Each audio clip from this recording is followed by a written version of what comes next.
Oh,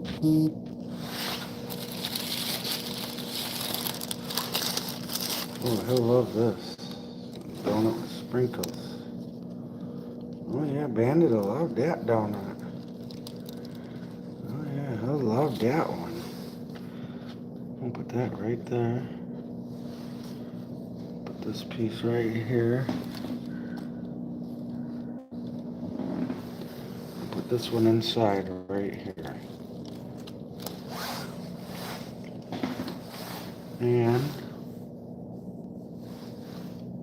And we can do light.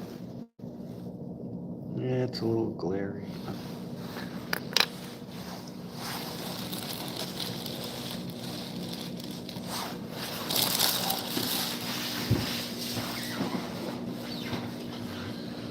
He's got him some marshmallows. He's got him some donuts, some peanuts.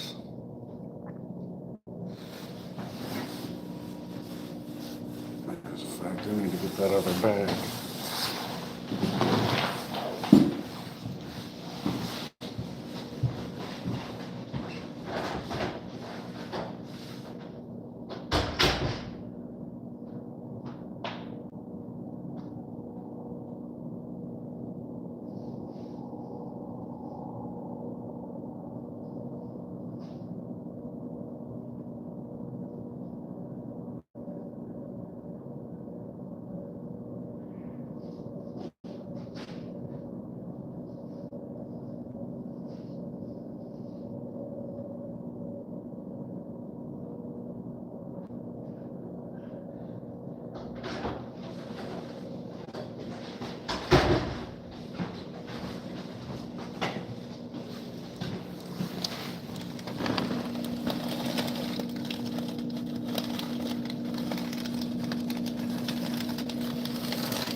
It's cold as hell in here.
visiting every now and then going to Israel. But I'm still getting ready at the trailhead. I encountered 3 other men who are out backpacking on this trail as well. And they let me know that a couple of them had been this trail before. The first sighting was back at the trailhead, where she parked her car. She was still gathering her gear when he appeared, then immediately turned around and walked back onto the trail after seeing her. Later, she saw him coming up behind her on the trail, still carrying just a water bottle, no gear, no pack. He startled her. She stepped aside to let him pass. He gave her a short, quiet "hi," then kept walking. As she hikes deeper in, she starts to piece things together. She's now seen the same man 4 separate times, and something about him feels off. Not just in how often he shows up, but in his energy, that gut feeling that she couldn't shake.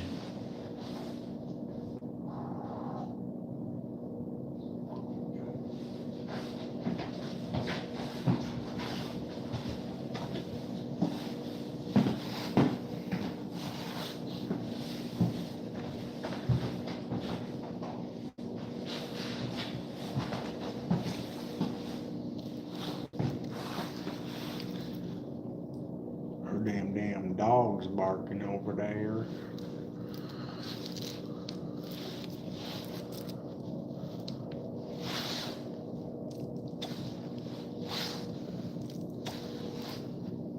Well, fuck y'all.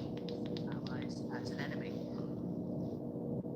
Talking about China, Russia. Now we want to get you details on another big international headline. A partnership is growing between an axis of powers which see the US and other Western allies as an enemy.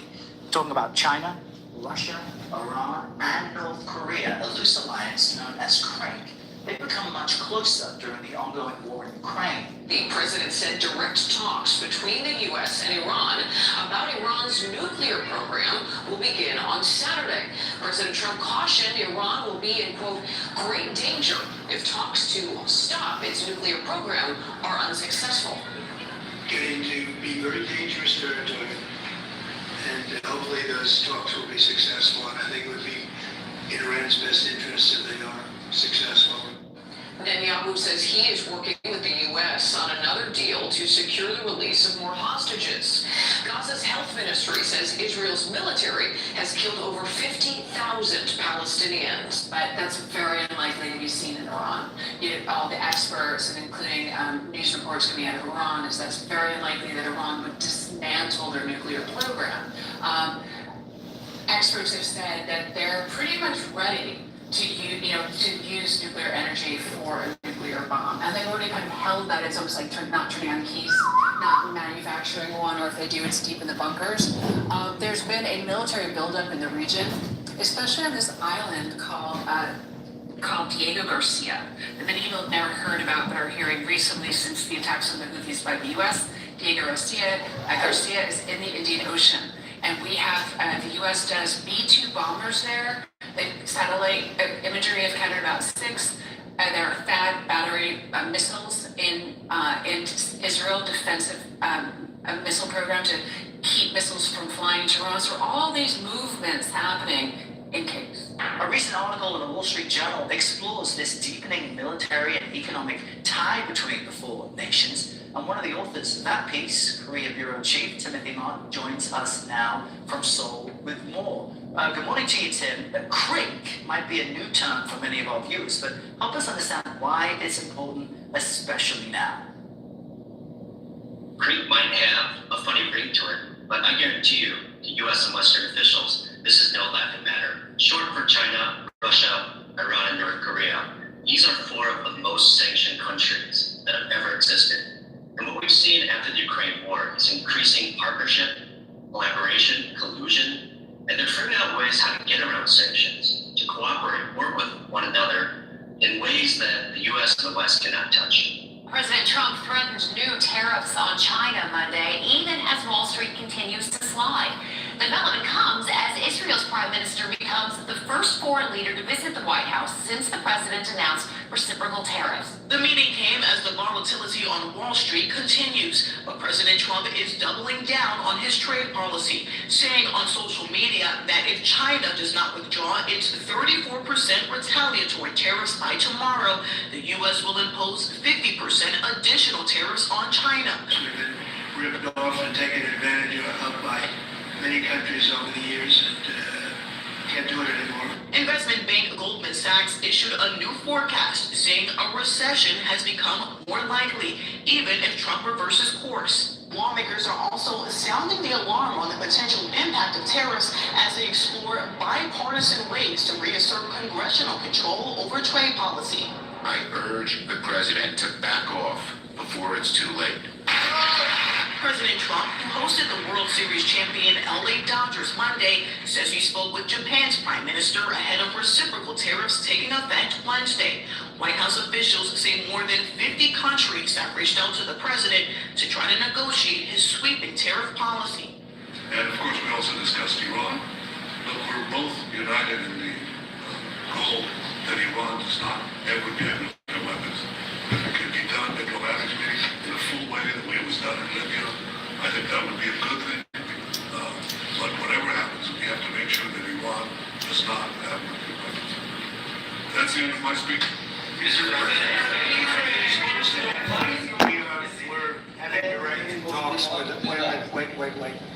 We're having direct talks with Iran.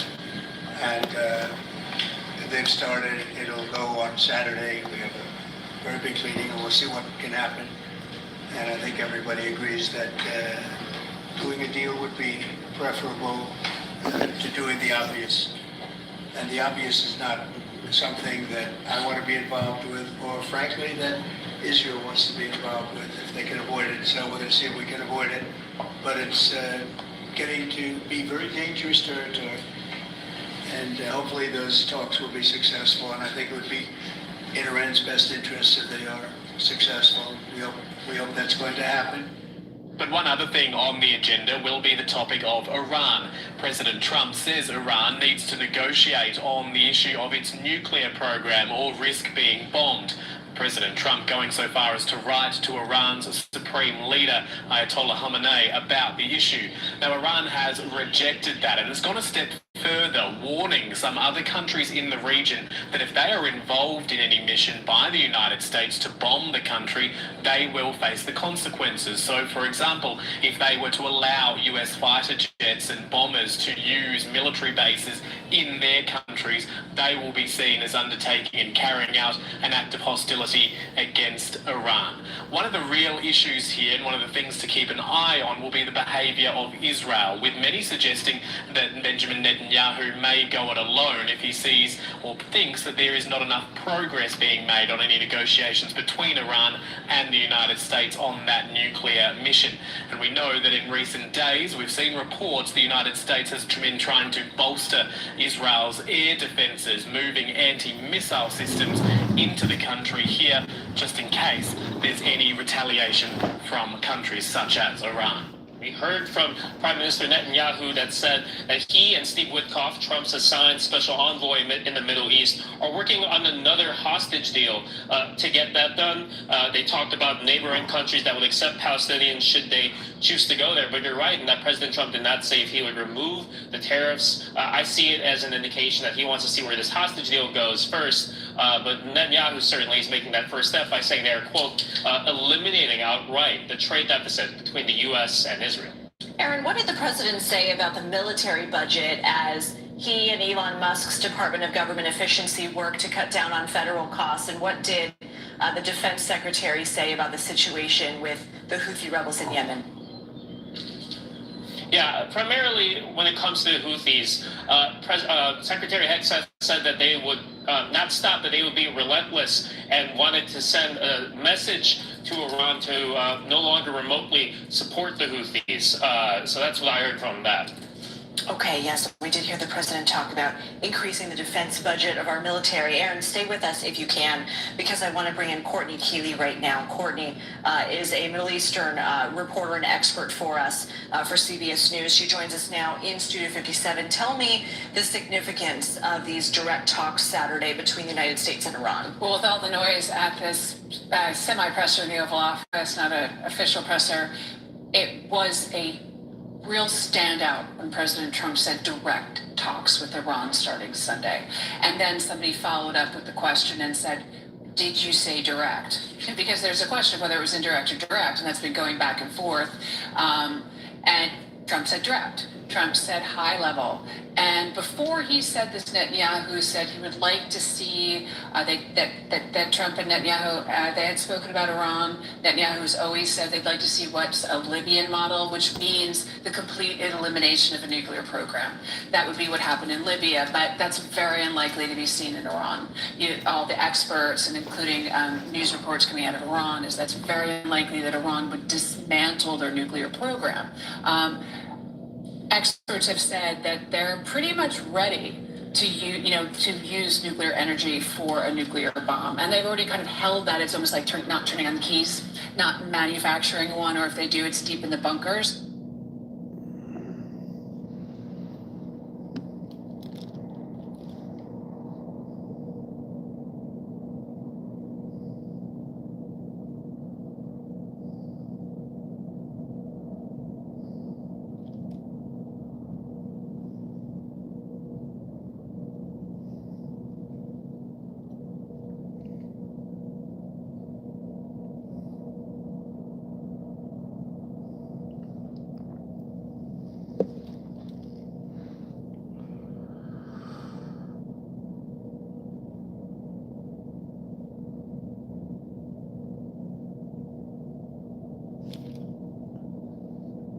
It should be.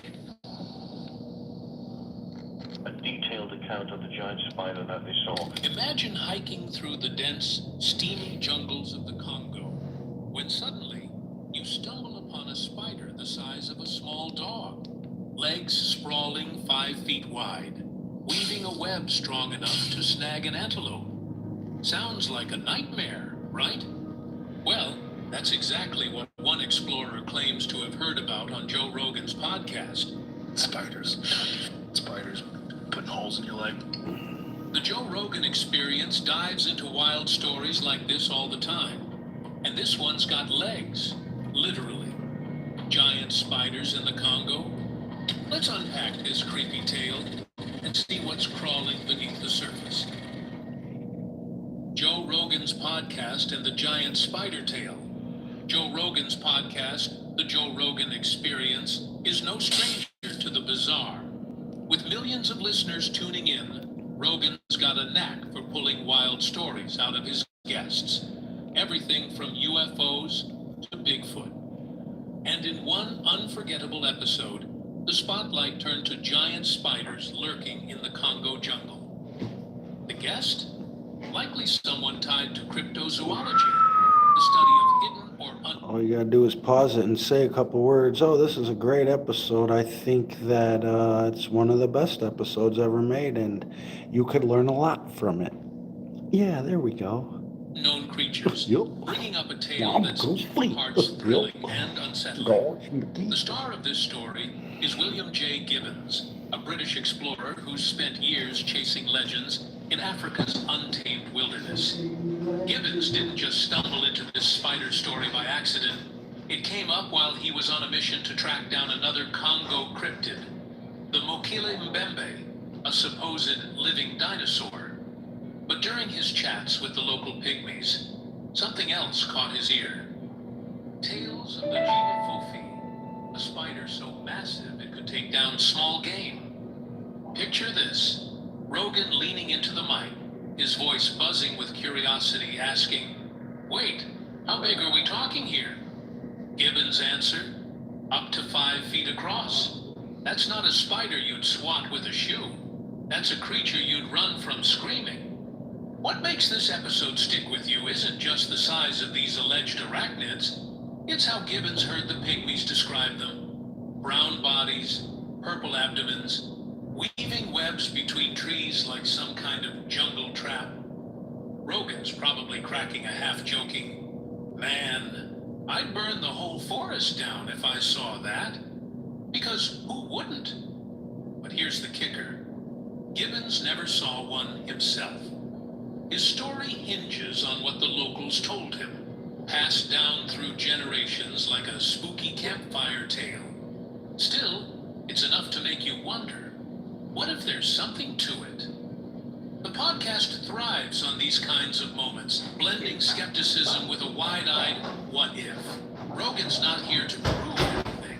He's here to explore. And this spider story fits right into that vibe, pushing the Oh shit, I gotta start doing that. I'll be scaring the motherfucking raccoons come around. No wonder they don't even want to come around. Ties into a longer thread I of ain't Congo never seen them in mysteries the that town. keep popping up in his work. So, naturally, you're left asking, who is this guy? And why is he so hooked on these jungle legends? Hooked on Speaking of which, phonics. to really get why this spider tale hooked Rogan's audience, you've got to know the man This behind guy it, sucks, William dude. I J. don't Gibbons. know. What's He'll bore you to fucking death, I can tell you that. Hold on, let's see what we can do for this. Copyright free. Well, that ain't even the word, copyright free. Documentary? I don't want music, I just want the documentary, you stupid ass. Bing, bang, boom, bang, boom, bang, bam. I don't give a fuck, I'm out. Documentary music. What the fuck, dude? This is documentary music. YouTube videos.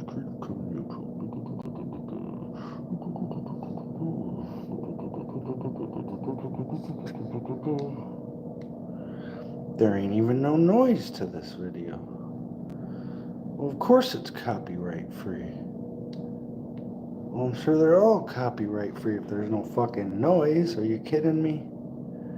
Are you fucking serious? The fuck would I want to fucking play that shit for? What the fuck? No, see, that says that's not copyright free there. Well, there's kind of honestly no point in doing that. We'll try this one here. Because it says free stock footage.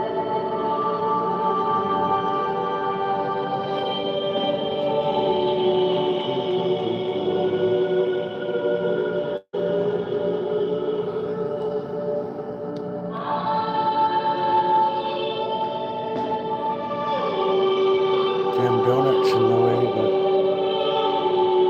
yeah, I'm not doing that right. Oh, come on, dude. I thought so it's just music.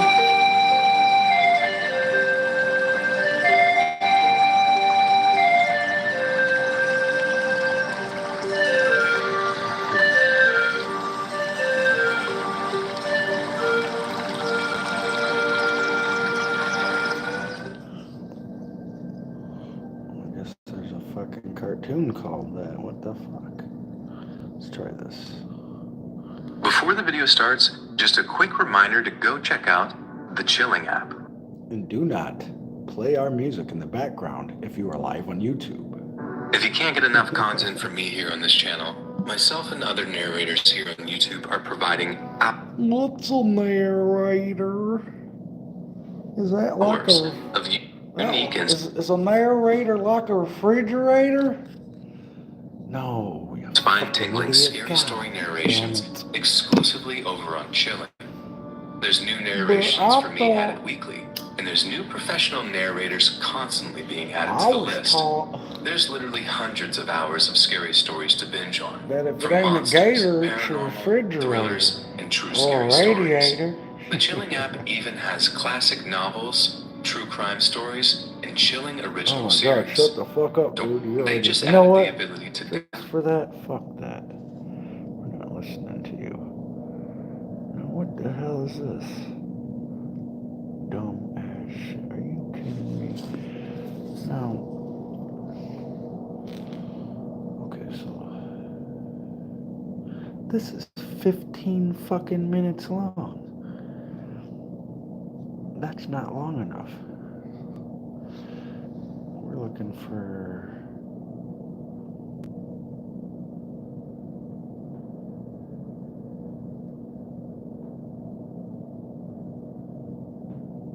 I don't want to see that. That's horrible. Getting lost in the woods while yapping. Hurt at all. I was more scared like my... You right there. Yep. How are we looking? Like you just ate a soft serve ice cream cone. Did I get everything? There you go. Dude, how do we know that water is clean now? Bro, I don't know.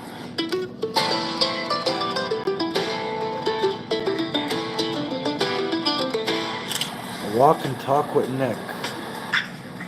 Hi. Welcome back. Why am I in the mountains? Why did I have a mustache? Why is my head so... Whoa! Well, let's just say I went through a midlife crisis. A midlife? Honestly, I have gone through some stuff recently. Yeah, kids go through that at 20 today. Like, not crazy stuff, but just personal stuff. I went to New York for a hair transplant. It didn't work out, so hence the Yeah, shape. we can tell, dude. You should put your hat back on. Head. Yup. Grew a mustache. Poor I bought Nick. a car. Poor Nick and his head. The horrors of becoming lost. You know what, dude? This is ridiculous, dude.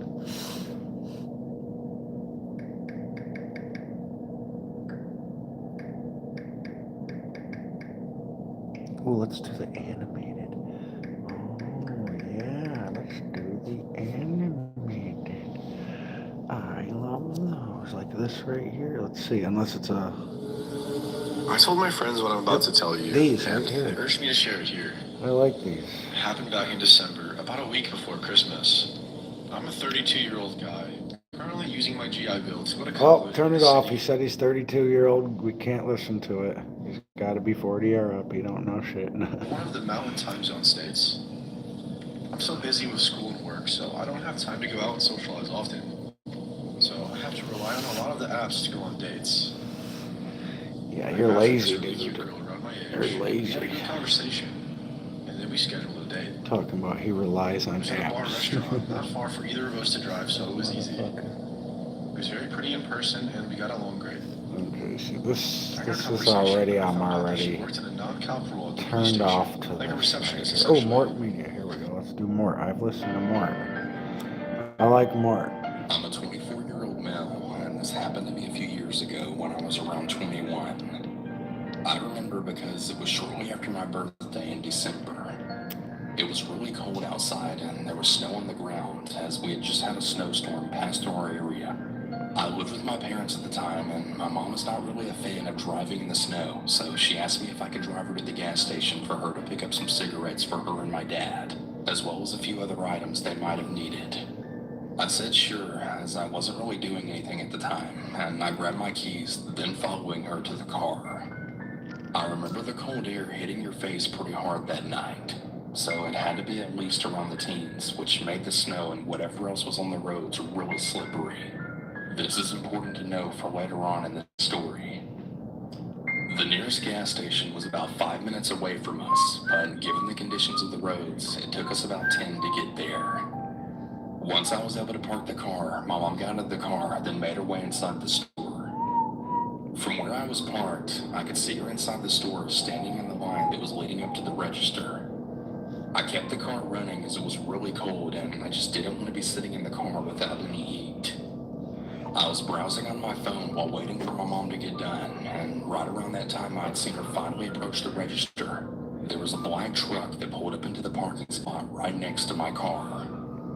I found this a bit unusual given that the parking lot was empty, so there was really no reason for them to park right next to the spot where I was. But I kind of just chalked it up to them wanting to be as close to the entrance as they could, given how cold it was that night. No one got out of the car at first, but I didn't even notice this until I looked up to see my mom walking out of the entrance back to the car. I glanced over to the truck's passenger side window, and I could just make out a figure sitting in the passenger seat, and they were facing in my direction. My mom opened the door, then got inside, before then asking me what I was looking at. I told her about the truck pulling up well over a few minutes ago, around the same time that she approached the register, but that nobody had gotten out. She first chalked it up to maybe they were just waiting for someone inside the store to come out. But when I mentioned seeing a figure in the passenger side of the car looking towards our direction, she then began to sense why I was so spooked out by it. She told me to just back out and get out of there, and that we didn't need to worry about them once we drove off. As soon as I put the car into reverse and then began to back up, the passenger door swung open and hit the side of my car. A tall, very built man stepped out from the car as soon as the door made contact with my car. I hit the brakes as soon as I felt the contact, and the man stood there before throwing his hands up at me and then staring in my direction. I didn't really know what to do, as I'd never really been in any sort of accident before, and my mom was sitting right there next to me and could see as well as I had that the door had not been opened until we had already started moving. The man slowly walked up to my window and just stood there. I cracked it very slowly, and I told the man that I was sorry, but that I didn't see the door open as I was backing out. For a brief moment, he didn't really say anything. That is, before he simply asked, "Roll down your window a little bit more. I can barely hear you." I knew this couldn't be true, as it was really quiet in that area, and I wasn't even speaking in a low tone. I told him that I'd prefer to keep it cracked, as I really didn't want to let cold air get into the car. This really angered the man, and he immediately spoke in a more angered tone now. He was telling me to roll down my window yet again. I again told him no, and this is when things then took a turn for the absolute worst. Without any warning whatsoever, the man smacked my window really hard with his hand. Startled, I immediately jumped back and rolled the window up. My mom was right beside me, just absolutely yelling for me to just back out and leave. But I was really afraid of hitting the man in the process, as he was still right next to my car. The man kept smacking my window really hard a few more times before he then tried punching it. It was right at this point where I realized that if I didn't get my mom and I out of there fast, this guy was definitely gonna hurt us. I could see the cashier inside the gas station heard what was going on, and he looked at me on the phone with what I could only assume was the police. But there was absolutely no way I could wait for them, as the man was now both punching at my window and now kicking my door. It was like some switch had been flipped on in this man's head, and he had just totally lost it. I told my mom to hold on as I put the car into reverse again and back out of there as fast as I could, just barely missing the guy by a few inches. I pulled fully out of the parking spot before the man ran out in front of our car and slammed his hands right on the hood. I sat there frozen, not knowing what to do, as the man looked right back at me. I turned the car wheel, then sped around him, trying to avoid him the best that I could before booking it the hell out of there. After that, I honestly thought that was the end of it. But as we made our way down the road to a stoplight, I was able to see headlights that was fast approaching from behind our car. And once it was close enough behind us, I could then see that it was the same truck the man was in. There appeared to be two people inside of it. I assumed the man I encountered must have been the passenger, and I guess the driver was someone I hadn't noticed before. I told my mom that it was them behind us, and she started to freak out and call my dad, then letting him know what was going on. We were still probably about 10 minutes away from our house given the road conditions, but I knew that there was no way that I could get us back to our house in that amount of time before these guys tried to ram us off the road, or whatever else they had planned for us. My dad told my mom for us to attempt to head back towards our house, and that he would try and meet us halfway in his truck. She told me this, and I agreed that this had to be our best option, given that I couldn't turn around and head back to the gas station still not knowing if the police had even been called or not. So once the light turned green, I punched on the gas and sped off. I'm gonna be completely honest. I really wasn't being that cautious of the road at this point, as there really weren't any other cars at this point of the night. What was that? There were a few times where the car slid from the ice in the road, and I knew that it would only take one turn of the wheel to lose control. But I wasn't gonna slow down and let these guys catch up to us. After about a few minutes of driving, we were able to see headlights right in front of us on the other side of the road. I was thinking that it had to be my father, and as we got a little closer, we were able to make out his truck beyond the lights. Very surprisingly, the truck was still behind us, still keeping pace with me given the road conditions. I could see my father cut across a midsection of the roads and then stop shortly off the side of the road. I started to slow down right as we approached and then pulled off to the side of the road, the truck still following me. As I came to a stop, the same man from before that was in the passenger seat hopped out of the car, then started making his way to our car. The driver opened his door, but before he could step out, both of the men stopped dead in their tracks at the sound of my father's voice. I suggest that both of you hop back in that car and drive right on out of here before I put a bullet in the both of you. I could see my dad walking out into the light, radiating from both his and my headlights.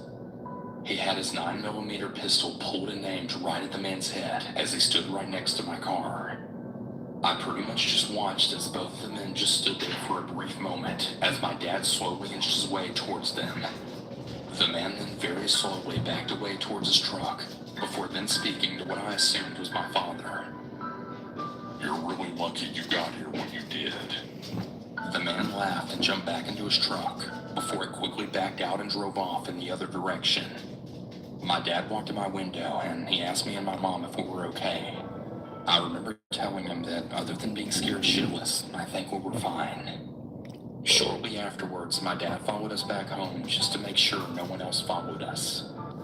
I really have no idea what those men's intentions were or why the man acted the way he did.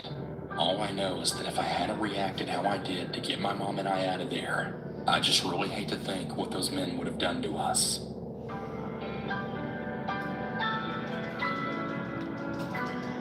For some context, I'm a 22-year-old female, and at the time I was 18 years old. I had moved to the nearest city from my hometown about 2 hours away to go to community college. I was going to get a degree in fine arts. I lived in a relatively really big dorm with 3 other roommates who were also female. The dorms happened to be located in the back of the college near downtown, situated behind a steakhouse, nightclub, and a gas station. The area was sort of in a seedy part of the city, so I tended to be a little cautious whenever I went, especially at night. One of those nights I had been craving some junk foods and I wanted to grab some snacks to eat while I was watching a movie. So I decided to head out to the nearby gas station. I grabbed my keys, my wallet, and then my phone, then told my roommates where I was going. I was really close by, so I was able to walk to it whenever I wanted to. Though I would typically avoid it at night since it really sent off some really creepy vibes. When I finally arrived there, I opened the door, then went inside.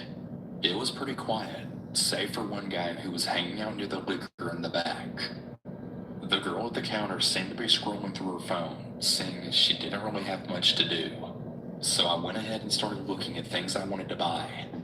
Though I gotta say, the closer I got to the back, the more that I could hear this sort of muttering. The guy who I had seen entering the store seemed to just be muttering absolute nonsense to himself. It wasn't that quiet, so I wasn't able to make out what he was saying. I didn't really think too much of it, and I just went back to what I was doing. A few minutes had passed, and as I was still shopping, the dude who I'd seen in the back suddenly started yelling now. Just absolutely shouting random incomprehensible things. Every single second that went by, he seemed to get angrier. The man was pacing and he was waving his arms around. I was pretty much just standing there glued to the spot, absolutely terrified of this man. I didn't know what to do, and I wasn't sure if this guy was drunk, high, or just crazy. The girl at the cash register seemed to have been alerted to his presence as well. We had made eye contact and she looked just as terrified as I did. We both just watched as this man then ranted, raved, and began to pace around the store. I was unsure if I should call the police or not. I was trying to be quiet as to not alert him of my presence, as I just really didn't know what he was capable of. Another few minutes went by, and this guy then started yelling and screaming until he then walked up to the front, kicked over a few things, then left the store. I watched the guy then disappear right into the night, my heart now hammering in my chest. I had genuinely thought that I was going to get attacked by this crazy man. Thankfully he left though without causing too much damage. I walked up to the poor front cashier and paid for my stuff. I also ended up giving her some extra cash because I felt really bad. I mean, I know she wasn't getting paid enough to deal with people like that crazy-ass man, so I just wanted to help her out. That's pretty much the end of my story, though. I don't know what happened with the man, and I don't know if he ever returned to the gas station. But I'm just really hoping that I don't encounter him again. When I was 18 or 19, I decided to go metal detecting this park that was in the heart of the ghetto. Saying that this place is in a bad part of town too is really an understatement. There are regular shootings that occur at it, and the parking lot around the area is filled to the brim with dirty needles. And maybe I was stupid for detecting at this location, but I guess I just didn't care. I mean, I'd previously hit the spot and helped this old bum find a missing piece from his bicycle. And anyway, when I went here this time, it was like 4:30 in the morning. I drank like 8 cups of coffee and had this beat-up, rusty 1980s bounty hunter metal detector that my grandpa got at Radio Shack and left to me when he passed away. And I started on one side of the field and began moving across it in a sort of rust-to-scan sort of pattern. I found mainly just Corona caps, pennies, and sprinkler parts at the end, but I was at about the middle of the field and got a hit that seemed like it could have been a dollar coin or a ring or something. So I started digging it. I dropped my detector on the grass and pulled out this really big knife that I had to start cutting a plug. And as I was digging, I sort of looked around me every few minutes to keep a good view of my surroundings. At one moment, I looked behind me and noticed that this older, heavy-set black dude sort of looked a bit like Wesley Willis, who was super far away from me, was starting to get a bit closer. I assumed that he was just a guy at the park, so I kept digging, but kept my eyes on him. It's worth noting, too, that he couldn't have seen my knife from the angle that he was at, just my detector and bag of findings. He started getting closer and closer to me, and I got really suspicious at this point. I started wondering what his deal was, and I don't think that he saw I noticed him, because just then, he started charging me, like running full force towards me as fast as he could, with his eyes aimed at my gear. I stood up as fast as I could, and he saw my knife, and immediately yelled, "Oh man, I didn't mean any trouble. I'm sorry, man," and then just ran away super fast. To be honest, I was more confused by the situation than startled, I guess, but I still got out of there pretty quickly because that, after a little bit of reflection, could have been a very close call.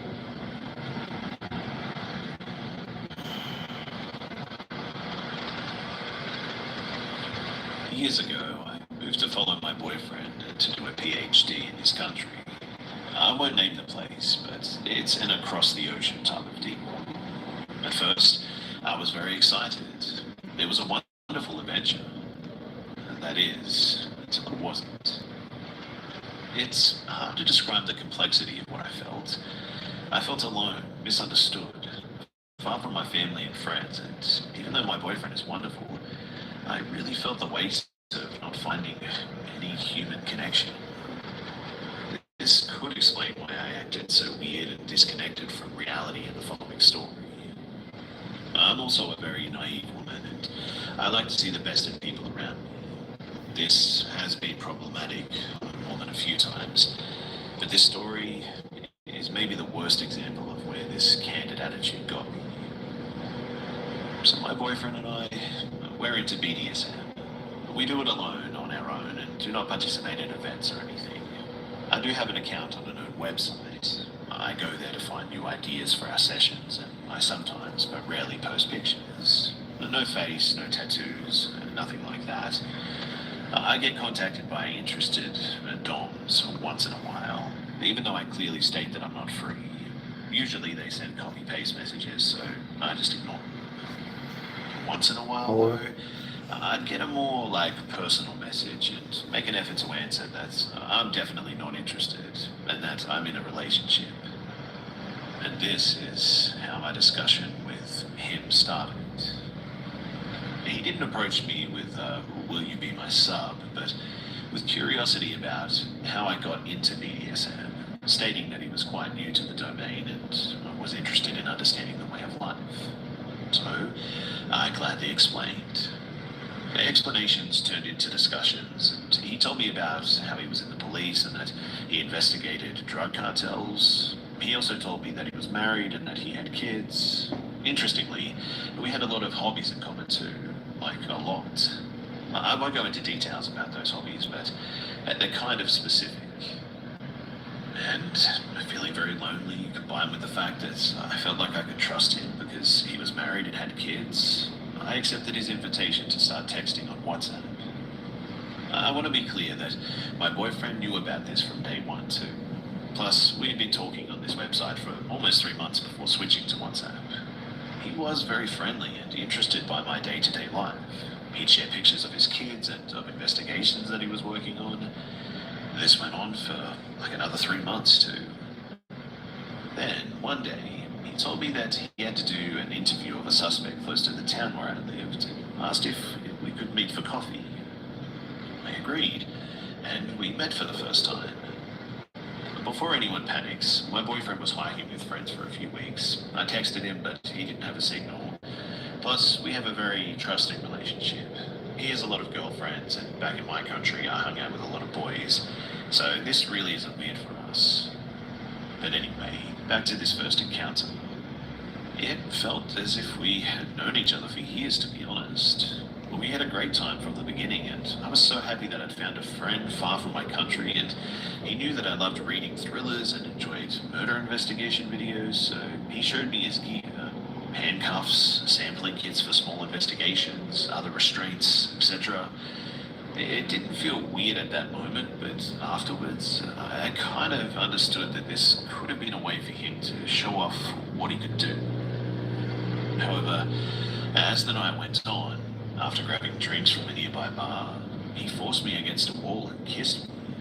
I was shocked, really, and barely managed to push him off me. I told him that it was completely inappropriate, that he was married, and that I was in a relationship. He was really sorry and felt ashamed. He told me that he felt that there was something between us, and I was like, yeah, it's called friendship. I was disappointed, to say the least, and we parted ways. Days later, after he apologized over and over again, he called me to meet up. He wanted to take me for a ride in his hometown. It's a pretty place. He's got a bike and he wants me to enjoy the scenery in his country that I barely know. And I agree. It is his hometown. He works there. He lives there with his wife and kids. Surely I'll be okay. In short, You're alright, there's Bandit. again, he Hey kissed me, Bandit, tried you're to push for alright. more in the middle of a park. That's Bandit right there. A park where he brought his children to play. I'm gonna put a donut out here for him. There you go, Bandit. There you go, buddy. A little donut there for you. This one here, and you're alright. My buddy. That's Bandit there. That is not Rocky. Get my other.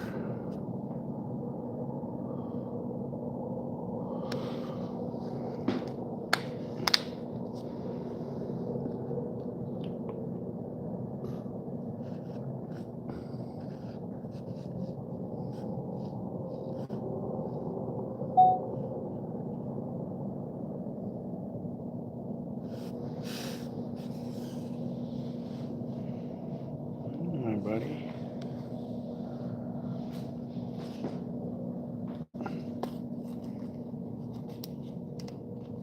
You're alright, Bandit. There you go. Look, I got you. Yeah, there you go. Yeah, that donut for you there. You got his donut. That's Bandit right there. Hope I get some World War II going. Damn it. I should have had it ready already.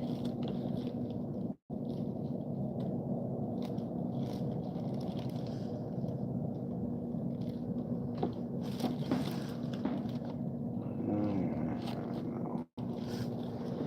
I don't got no internet right now. There it goes.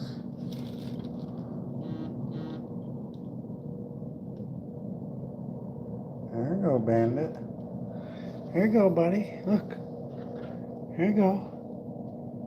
Here you go, Bandit, look. Look, he just took it out of my hand again. Oh, he's that comfortable.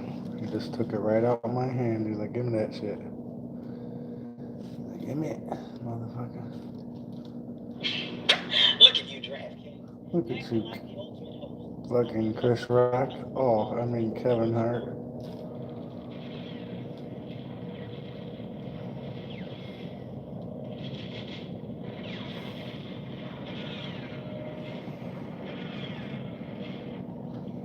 It took the Allies another 2 months before the Japanese were finally on.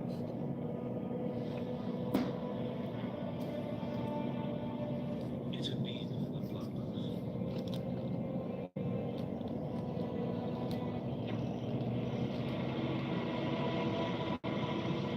15,000 Japanese troops had embarked on the operation. Only 3,000 got away.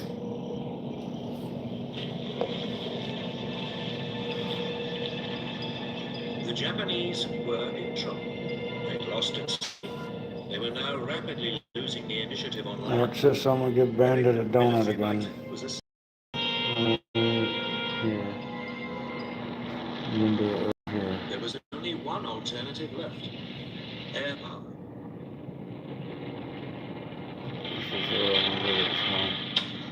There you go, Bandit. There you go, buddy. Through the summer of 1942, Japanese engineers began building a string of airstrips across the Pacific. One was on the island of Guadalcanal, in the southern Solomon Islands. It was particularly well situated to threaten US convoys heading for Australia. It would become the focus of an epic battle.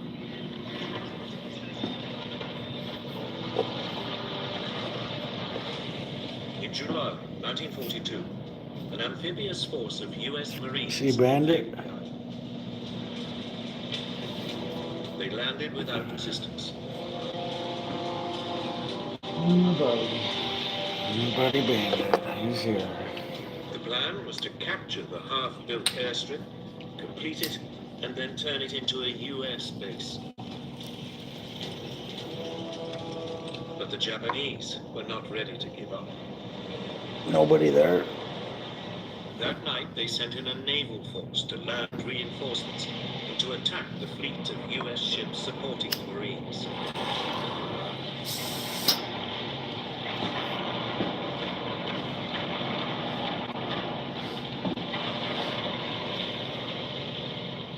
In a dazzling display of night fighting, the Japanese cruisers sank 4 Allied warships and drove the rest out to sea.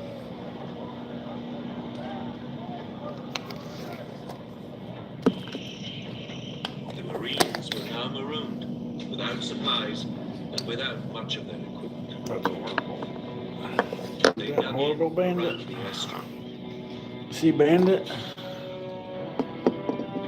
Despite Not there? bombardment, using construction machinery Been missing them by then? the Japanese, they pushed ahead with the completion of the airfield. Just leaving it on the live.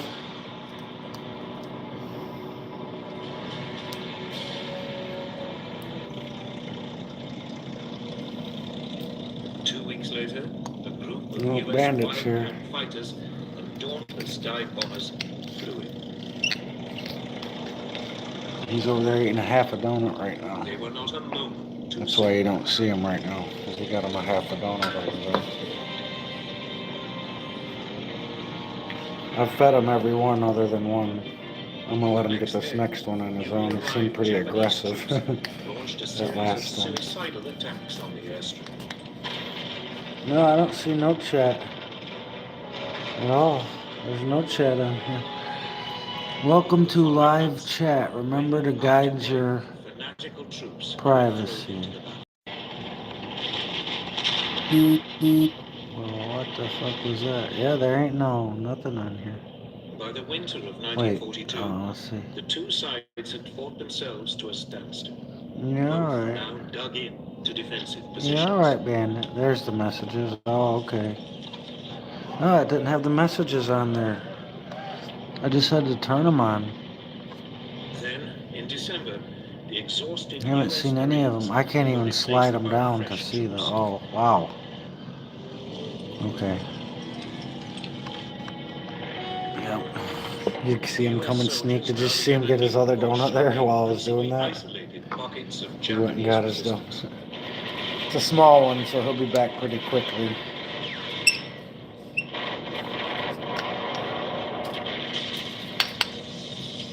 See, I love when Bandit's here. Rocky, he's a chicken shit.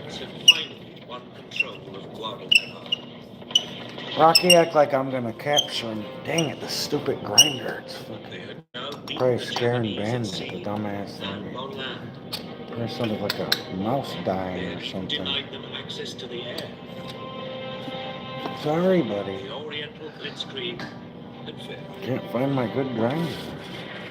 The Japanese Empire now faced a foe that was still growing in strength at a rate it could never hope to. It was the beginning of a fundamental shift. He's got this little one right here. That's his last. Oh no, that's not. Okay. There you go, buddy. There you go. I'll set it down right there. There you go. Yeah. There you go. Careful. He about slipped and fell. Motherfucker.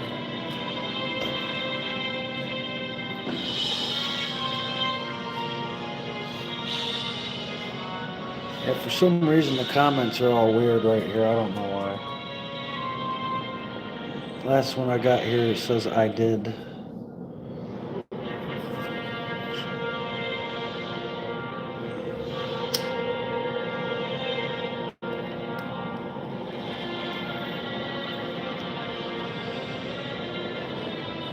I'm assuming that was responding to me saying, did you see Bandit?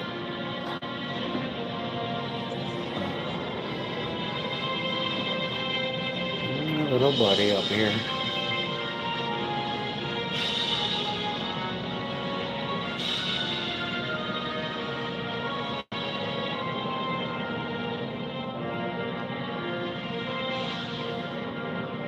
I'm gonna feed him this next one. Here you go, buddy. Here you go, Bandit. Here you go. There you go, buddy. Oh, he's got his paw. Did you see him put his paw in my hand? He just put his paw right on my hand. Oh. Oh, that just made me almost want to cry. He just put his little paw right on my hand, all gentle.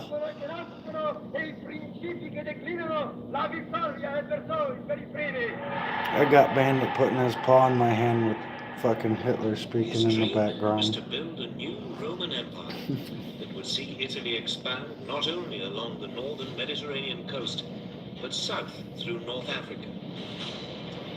He would turn the Mediterranean into Mare Nostrum. That was amazing. Our sea. But it was a dream that would turn into a disaster.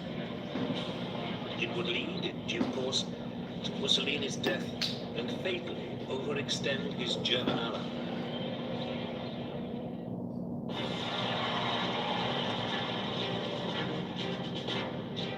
At the start of the war, Italy already controlled Libya and Abyssinia. Yeah, Bandit does. Rocky does not.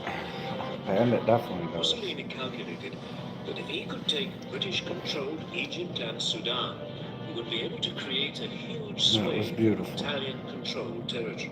No, I feel sick to my stomach. I don't know why. Like an easy campaign. Cigarette. Italy had 10 times more troops in the region than Britain.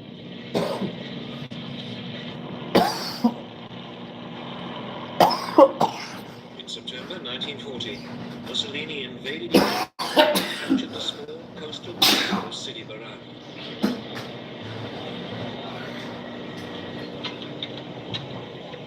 There, the Italians stopped and dug in.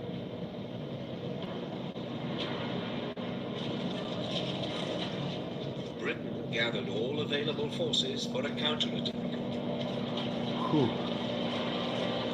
On December the 6th, 1940, they moved in across the desert.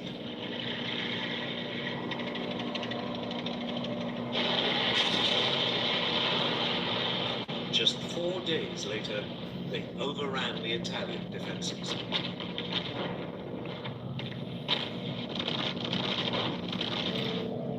Nearly 40,000 Italians were taken prisoner.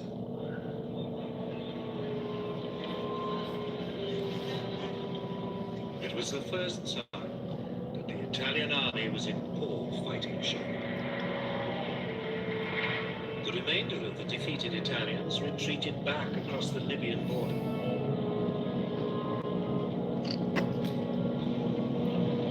The British followed in hot pursuit. Bandit. That's my buddy. In barely Oh, a I feel month, sick. the Western Desert Force, as it was called, had advanced almost 600 miles across Libya.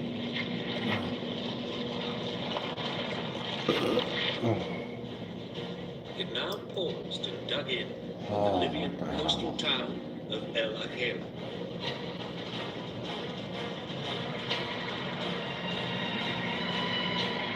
Almost half of Italy's Libyan empire had been seized, and over 100,000 Italian troops taken prisoner.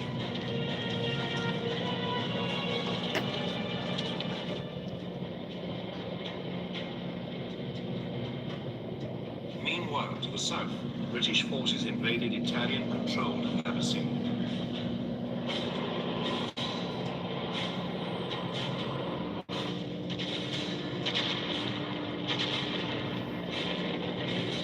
The fighting lasted for nearly 12 months. The rugged terrain made communications and transport difficult. But in the end, the Italians were forced to surrender.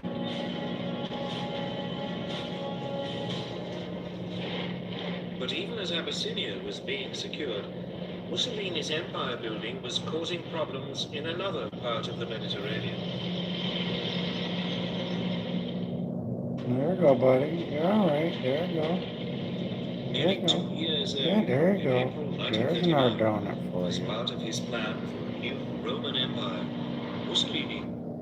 I started this business. You gotta in the make him closet of my search on mom's his house. own, you know, Now we've been stuff. able to grow into over 500 retailers. I've been on Shopify See since the you. very beginning. Oh my There's god, it's freezing right here, dude. The following year, he demanded Greece become an Italian colony. When the Greeks refused, he invaded.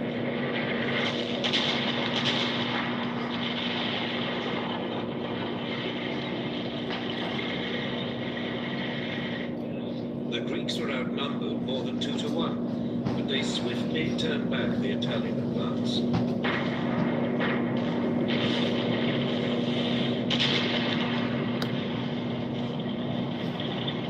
There you By go, the buddy. beginning of It's the March last one. 1941, There you go, Italians had not Bandit. only been pushed out of Greece, but out of much of There you neighboring go.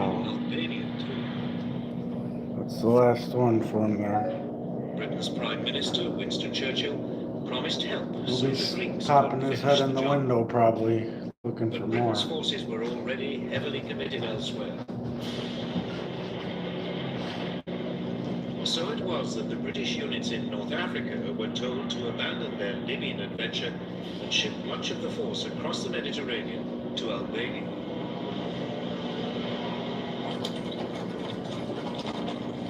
As the Italian troops were now pushed back, Mussolini's Balkan ambitions fell apart.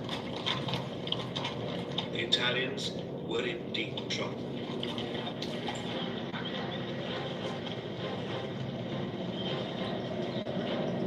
It left Hitler with a problem. Should he divert troops from elsewhere in Europe to support his most important European ally, or should he abandon Mussolini to his fate? He decided to help.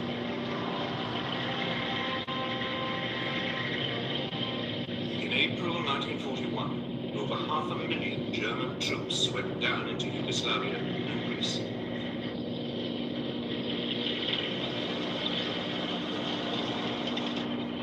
For Germany, it would prove to be the beginning of a fateful entanglement with Mussolini's political dreams.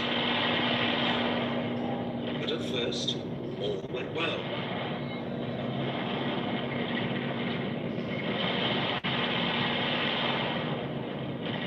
The Greeks, despite British help, were unable to hold the Germans back, and in late April, the Axis forces captured the Greek capital of Athens.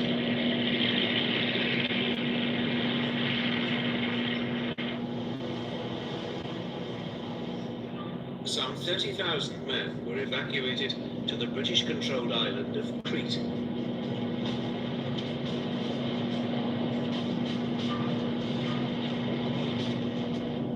Hitler decided to flush them out.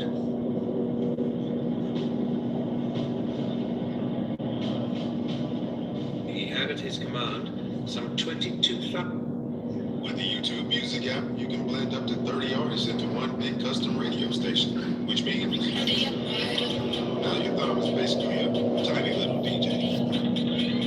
1,000 parachute and glider-borne troops. He's gonna be popping his head in here pretty soon. Trying to get him some more. The landings began on first light on May the 20th. He ate them all already. Yeah, he's ate every donut. All 3 donuts he's got. To begin with, they focused on the main airfields. He probably The Allied would. forces were overstretched. Hopefully he gets him some water. There were incessant German air attacks.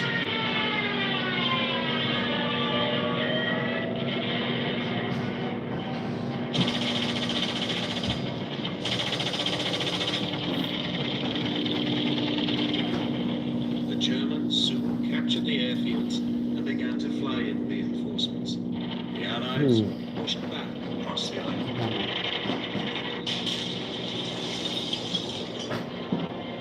2 weeks later, it was all over. 15,000 Allied troops had to be evacuated.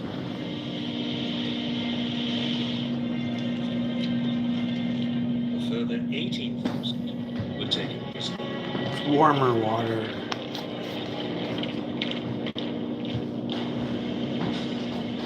The Axis powers now controlled much of the Mediterranean and the critical supply routes to North Africa. It looked as though Hitler's decision to support Mussolini had paid off. I got him some warmer water. Out of the entire That region. water's cold as fuck.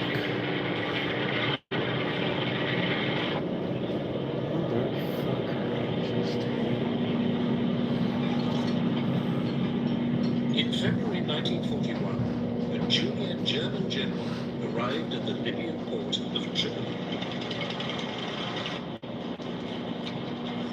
Erwin Rommel was one of the rising stars of the German army and had been chosen by Hitler as the man to rescue his Italian ally and retake North Africa for the Axis powers.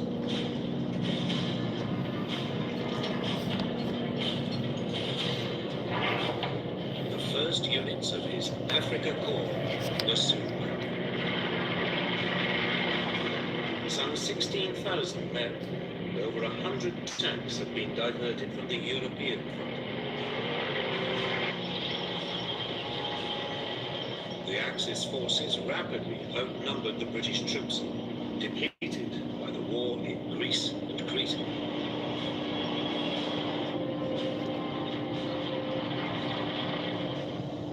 Rommel advanced towards the British positions at El Agheila and attacked.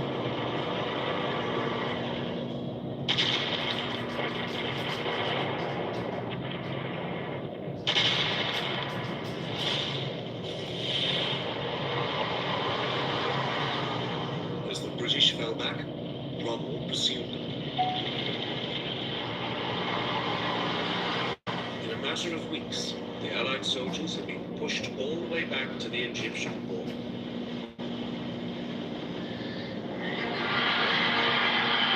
But in the retreat, a division of Australian troops had been cut off by the Germans and reinforced to Tobruk.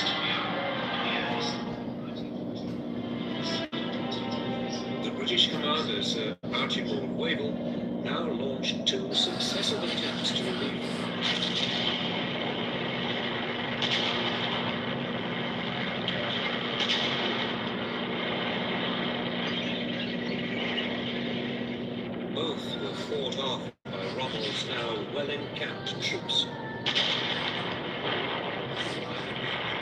The Germans massively outgunned the British. Their 88mm anti-aircraft guns, when used against tanks, far outraged the British. Moreover, Rommel took advantage of the wide open landscape to drive his tanks around the British forces, outflanking them time and time again. It would become his trademark.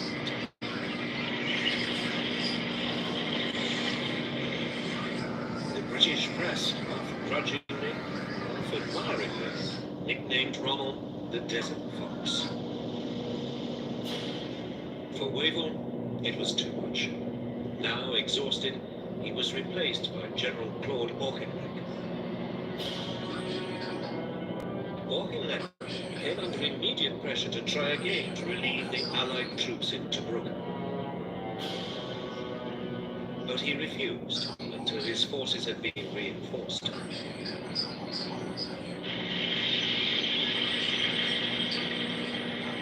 Then, on November the 18th, 1941, he launched a major assault.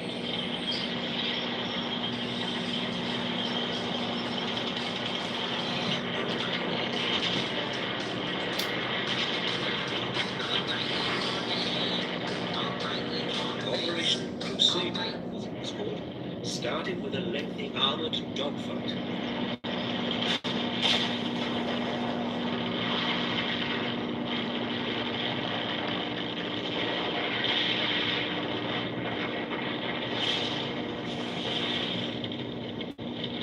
Again, the British tanks suffered heavy casualties.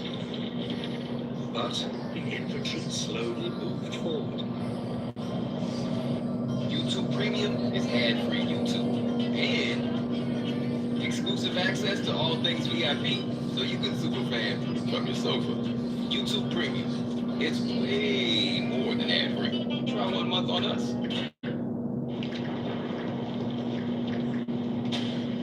Finally, after a month of confused fighting, Rommel retreated. Tobruk had been relieved. The Axis units fell back along the coast, all the way to their starting point at El Ariel.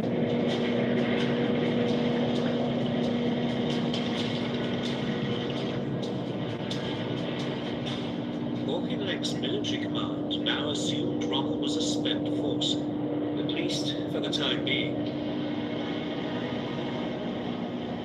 Its units were dispersed to bases along the coast for a badly needed refit.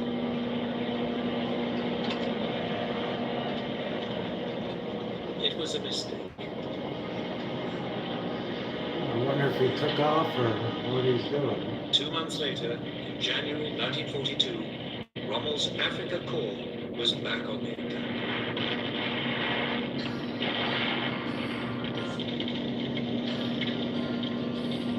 It quickly brushed aside the forward units of a now unprepared British army. The chase along the coast of Africa began all over again.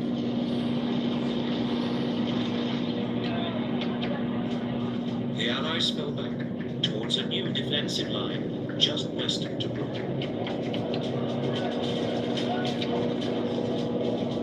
Here, a series of defensive positions, known as the Gazala Line, were constructed.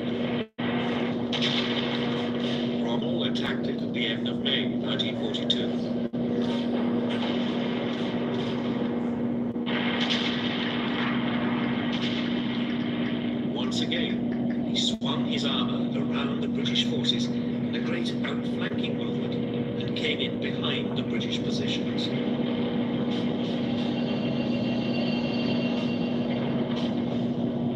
But this time the British were prepared for it and tried in turn to outflank Rommel.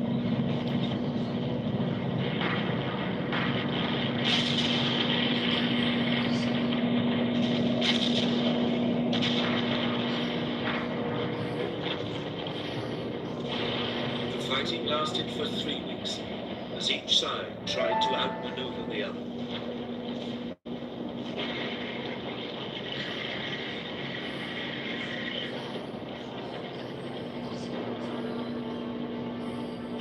Eventually, the British were forced to retreat. 3 days later, the Germans overran the Allied positions. Rommel pressed home his advantage.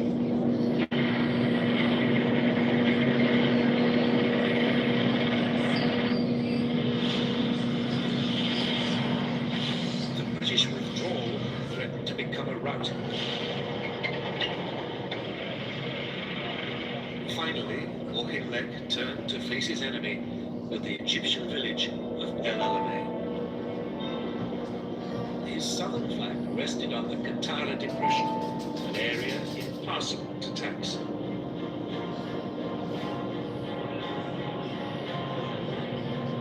On July the 1st, 1942, Rommel attacked again.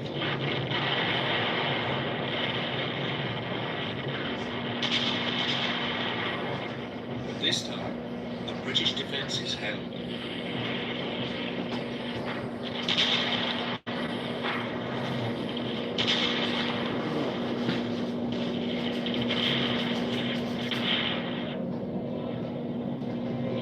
Rommel, with his supply lines stretched, now seriously short of fuel, was forced to give up.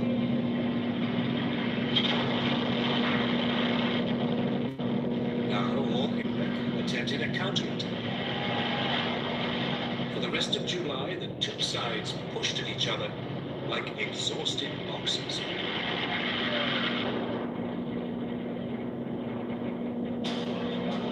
Churchill was furious at the lack of British progress and now visited Egypt.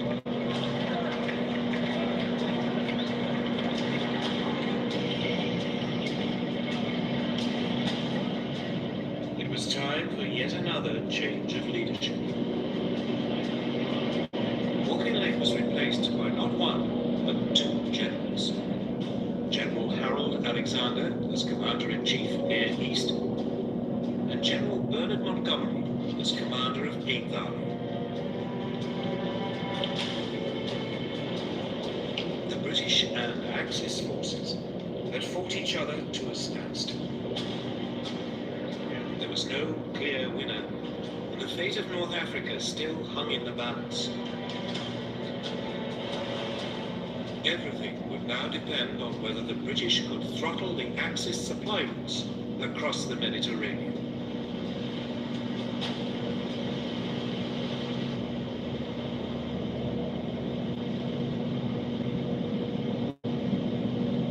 For the first months of World War II, the Allies had enjoyed unchallenged control of the Mediterranean Sea.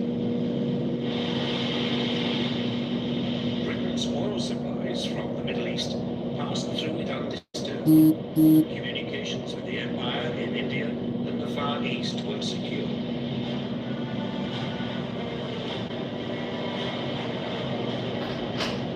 Italy's entry into the war changed all. Its naval fleet was modern and well equipped. The Italians now concentrated their fire on the strategic and crucial British-controlled island of Malta. The island was an important refueling base for British submarines and aircraft in the eastern Mediterranean. It had become the center for Royal Navy attacks on Italian and German supply convoys to North Africa.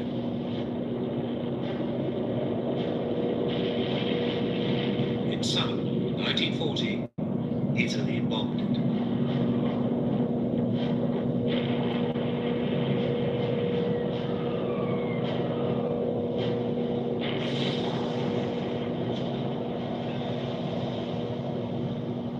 It was the beginning of a 2-year assault, which would inflict terrible suffering on the island's population.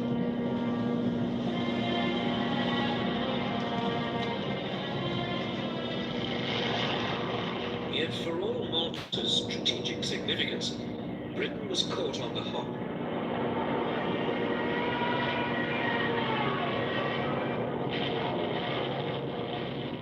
There were no fighter aircraft on the island to beat off the attacks.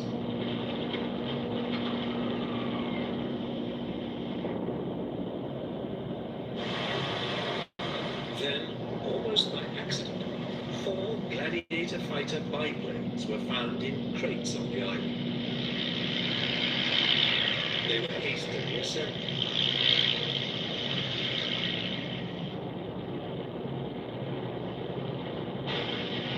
The aircraft put up a fierce resistance. For 3 weeks, the fate of Malta remained uncertain.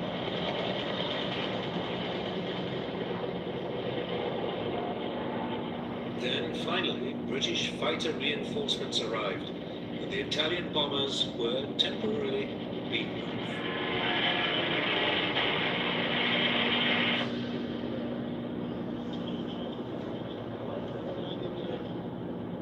But it was now obvious to the British that they had to do something if they were to keep a toehold in the region.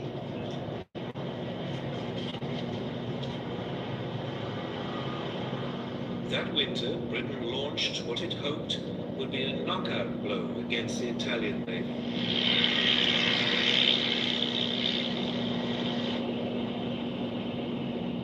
On the evening of November the 11th, 21 Swordfish torpedo bombers lifted off an aircraft carrier.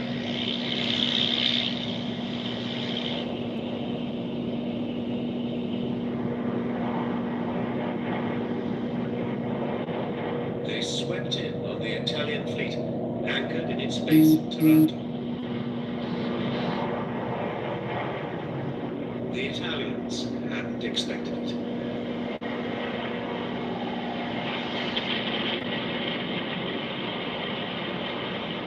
Three of Italy's 6 battleships were crippled. 4 months later, Britain struck again.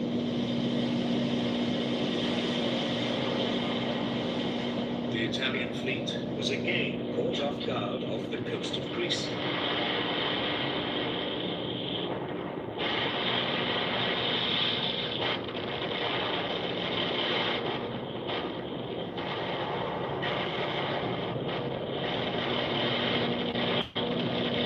The 4th Italian battleship was damaged.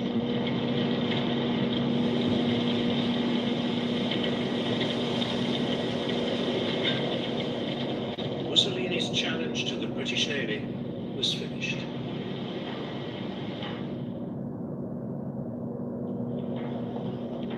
It was a turning point for Hitler, too. It was now clear that Italy could no longer be depended on to maintain control of the Mediterranean. It meant his supply lines to North Africa were at risk of being cut off. Germany decided to take a direct hand.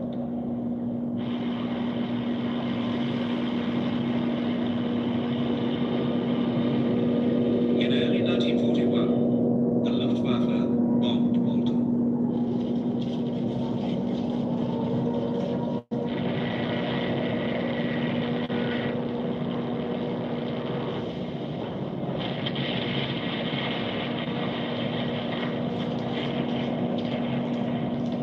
The island took another severe battering.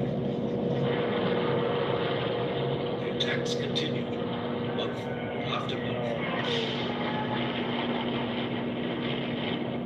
Yet the British garrison hung on.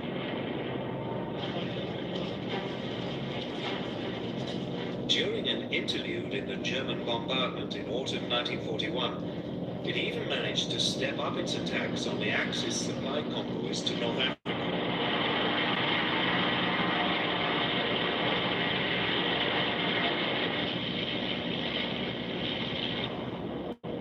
Then the Luftwaffe resumed the assault.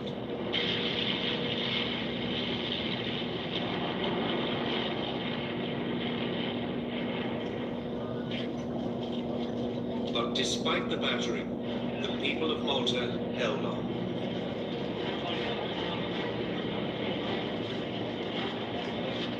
The following spring, in April 1942, they received a unique honor for the heroism they had shown in the 4 months of devastating Axis bombardment. The island was awarded the George Cross, Britain's highest award for civilian courage.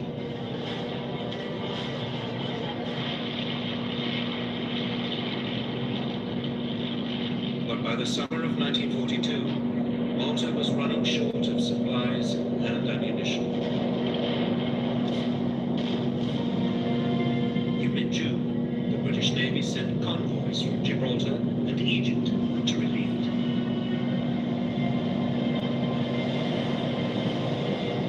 But the Germans were waiting.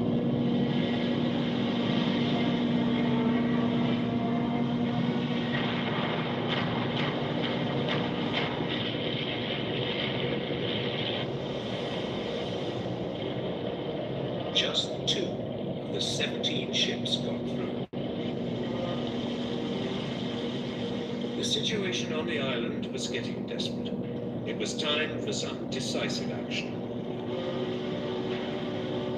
In August, Britain launched Operation Pedestal, the biggest convoy ever sent. 14 merchant ships entered the Mediterranean through the Straits of Gibraltar.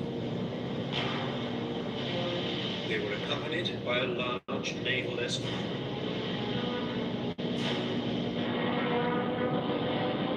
Almost immediately, they ran into German opposition.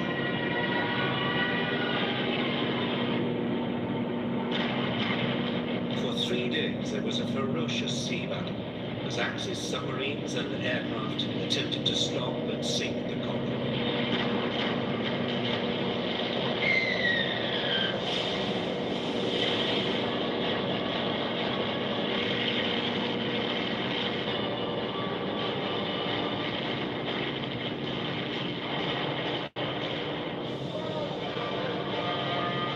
Finally, on the 4th day, 5 of the British merchant ships made it into port.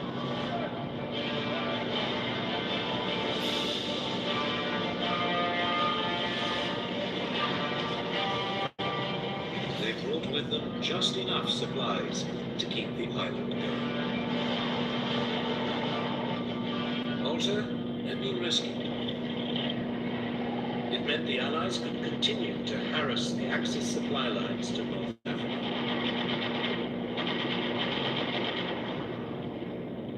It was a strategic advantage that would prove crucial to future events in the region.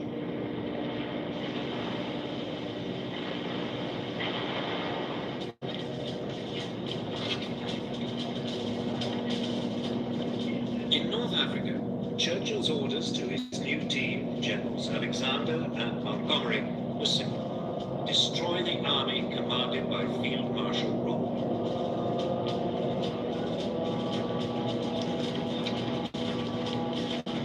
Almost immediately, they were informed by the team that had broken Germany's Enigma code that Rommel was preparing to attack.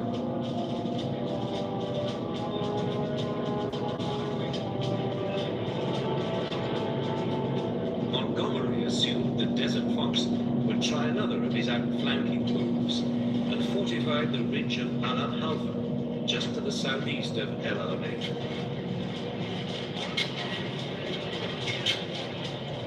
It was, he hoped, the rock on which the Axis forces would be broken.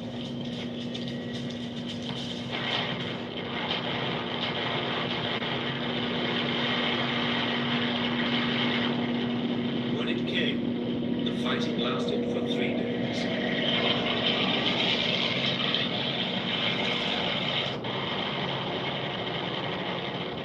This time, Allied ground forces were helped by air power.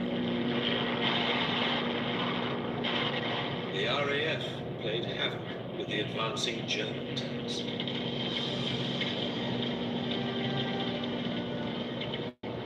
Rommel was forced to give up, and, short of fuel again, he pulled back.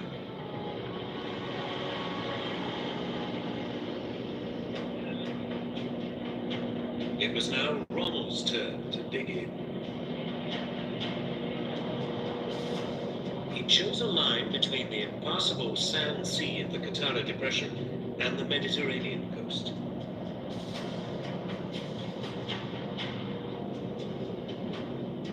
Great belts of minefields were covered by artillery. Rommel's panzer divisions were held back as a mobile reserve to destroy any Allied breakthroughs. Montgomery was well aware it was a formidable barrier. He also knew it was impossible to outflank it.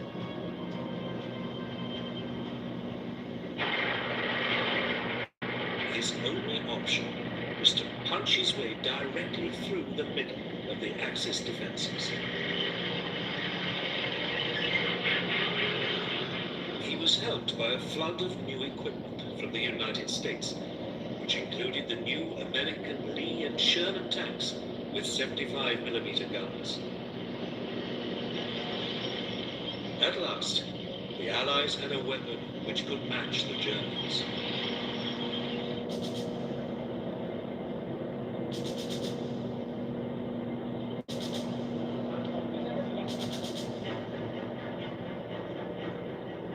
Finally, on the evening of October the 23rd, 1942, the British opened up an artillery bombardment on Rommel's positions.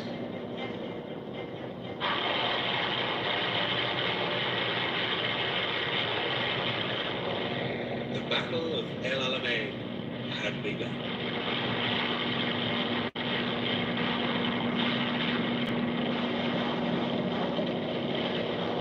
Under cover of the bombardment, Allied engineers moved forward to clear paths through the Axis minefields.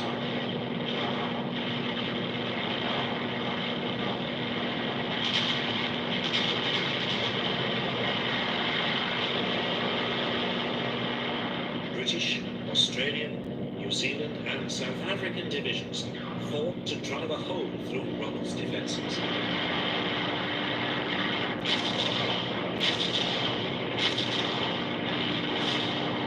Rommel's artillery took a terrible toll.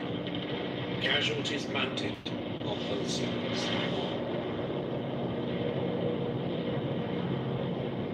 The Axis forces were harried by Allied air power.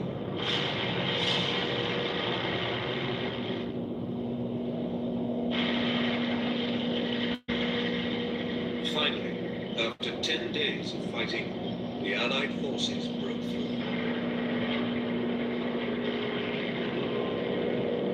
The following day, Rommel retreated.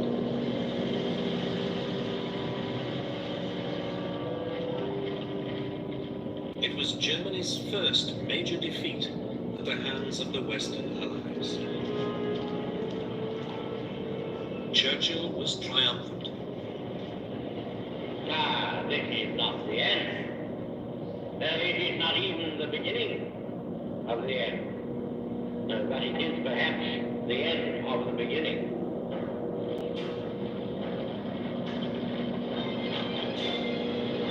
For 2.5 months, Montgomery chased Rommel west along the North African coast towards Tunisia. You've earned this, so hold it up high. This isn't just a restoration. It's a revival, because you know there's value in making space for your people. You are a fighter, and this is your reward. Without a remarkable fighter.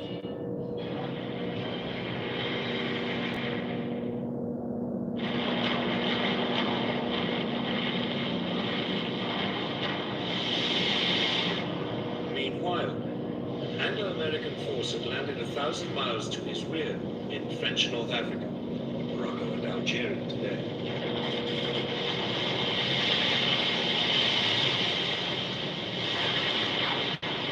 It was codenamed Operation Torch.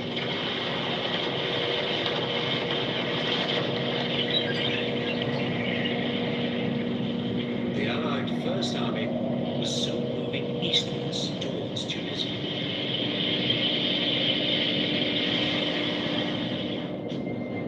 Rommel was in danger of being attacked from behind.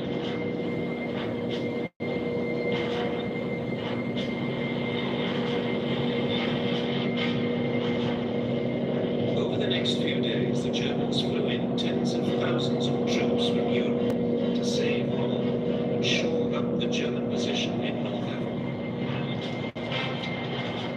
Finally, in late February 1943, Rommel, reinforced, set up a new defensive line 100 miles inside Tunisia and turned to attack Montgomery's advancing forces.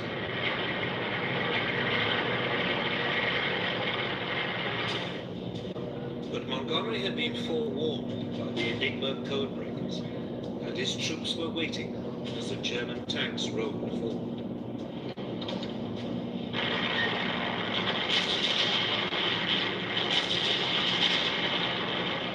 British artillery broke up the assault, and the panzers were quickly halted. It was Rommel's last battle in North Africa.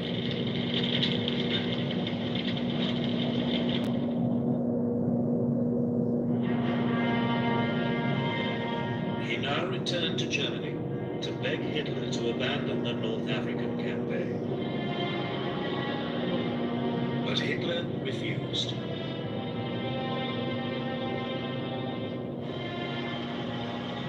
It was a misjudgment.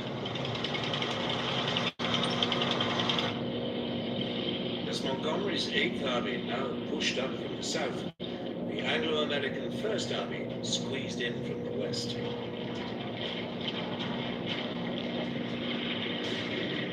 On May the 7th, US forces took the port of Bizerte. The British 7th Armored Division, the famous Desert Rats, drove into Tunis.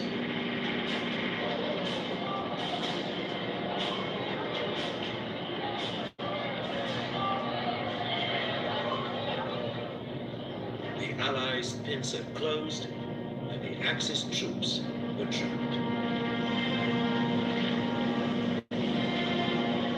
5 days later, 250,000 German and Italian soldiers surrendered. It was more than twice the number that had surrendered at Stalingrad 4 months earlier. For Germany, it was another momentous disaster. The following day, the British Regional Commander-in-Chief, General Harold Alexander, signalled Winston Churchill, "Sir, it is my duty to report that all enemy resistance has ceased. We are the masters of the North African shores."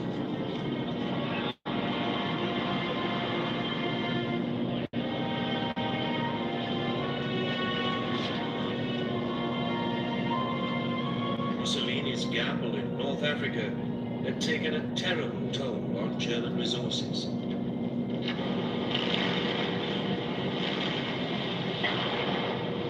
It was about to have even more serious consequences for both him and Germany.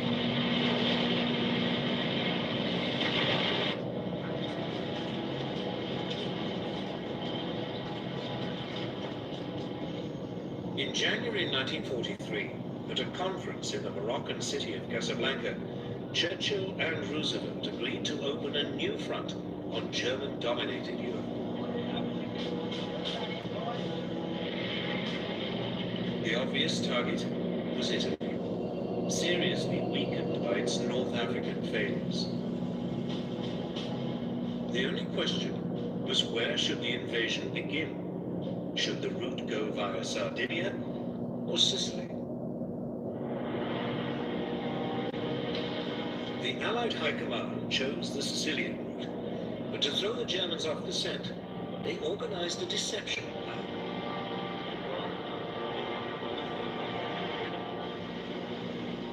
Operation Mincemeat was launched.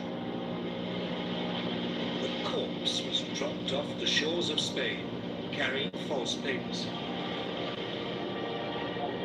When it was washed ashore in May 1943, the papers passed to the Germans. They revealed that the Allies would pretend to attack Sicily, but that their real target was Sardinia.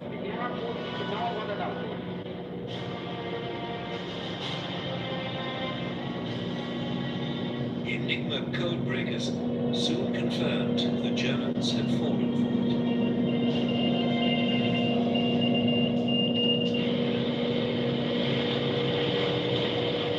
it. 6 weeks later, the British 8th Army under Montgomery landed in the southeast corner of Sicily.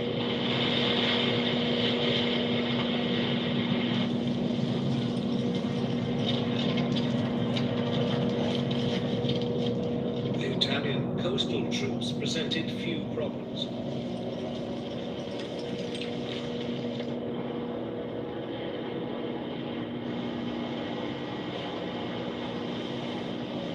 further west, the U.S. 7th Army landed in the Gulf of Guinea.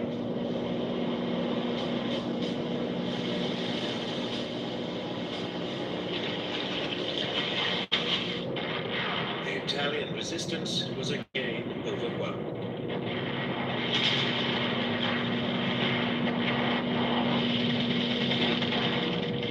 For the Italian people, the invasion of Sicily was the final humiliation.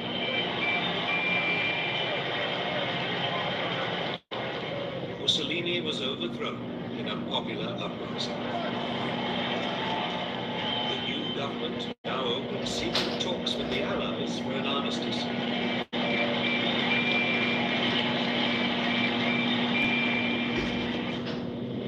For Hitler, it was another nightmare. He was now forced to pour in yet more scarce resources to protect his southern flank. He told his commanders that even if Italy surrendered, they should fight on.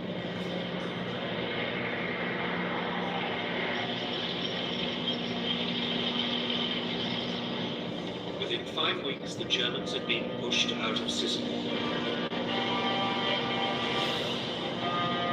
The Allies now crossed to the mainland and pushed up through the country.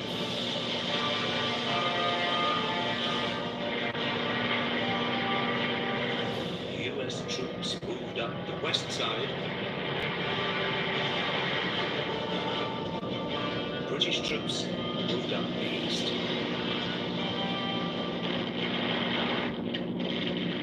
The Germans fought back savagely all the way.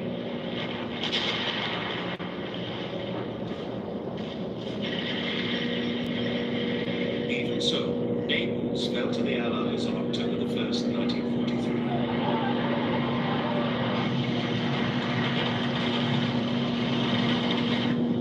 But then their progress was slowed by autumn raids and skillful German rearguard attacks.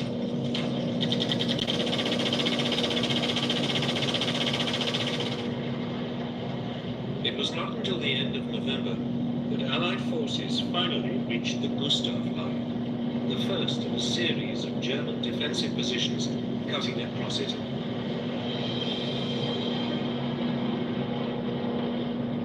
British troops managed to break through at the eastern end of the line, but winter was setting in, and bad weather forced them to halt.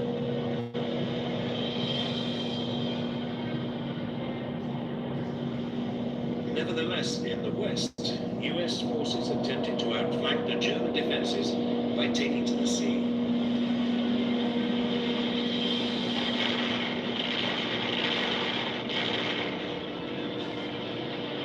They landed January the 22nd, 1944, 60 miles to the north at the point of Anzio.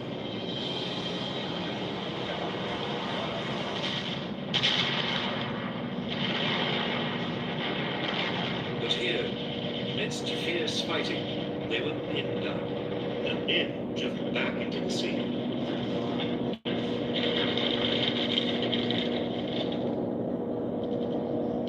The Americans remained trapped at Anzio for the rest of the winter and into the spring.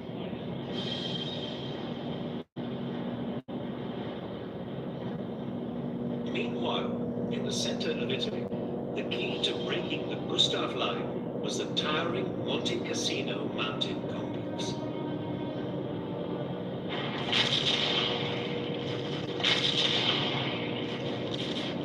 As spring came, there was a series of attempts to capture it.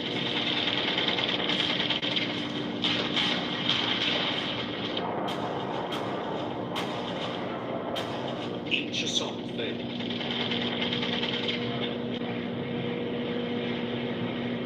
In desperation, the Allies bombed the historic monastery on the summit.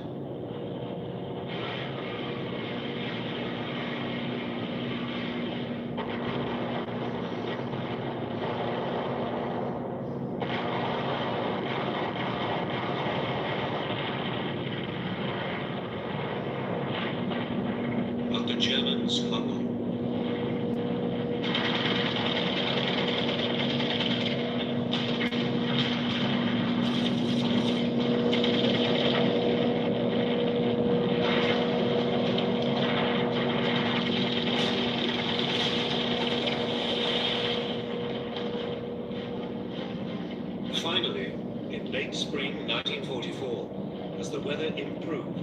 the Allied forces broke through the German lines. Simultaneously, the Americans broke out of Anzio. The Allied forces now moved swiftly north to Rome. On the YouTube music app, you can bump your fave songs in the background while you clean up all that mess in the foreground. Try one month through. The Italian capital was liberated on June the 4th, 1944.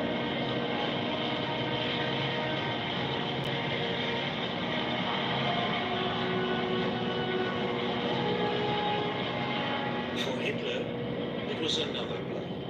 He was now hanging on to Italy by his fingernails.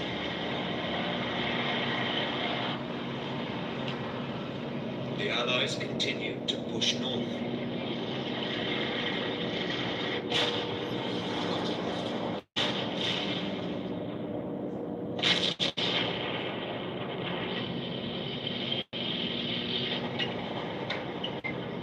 The German defenders finally fell back to the formidable Gothic line, just north of Florence.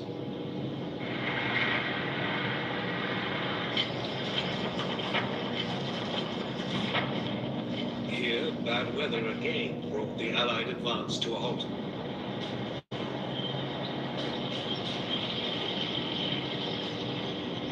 It wouldn't be until the spring of 1945 the campaign could resume, and Italy was finally won.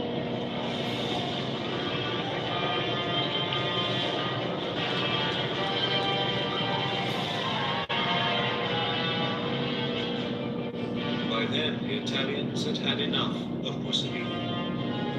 He was captured by Italian partisan forces and shot.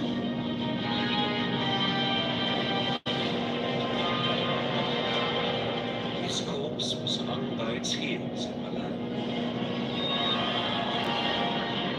Mussolini's war had been a catastrophe for himself and his country. It had also left the German southern flank dangerously exposed.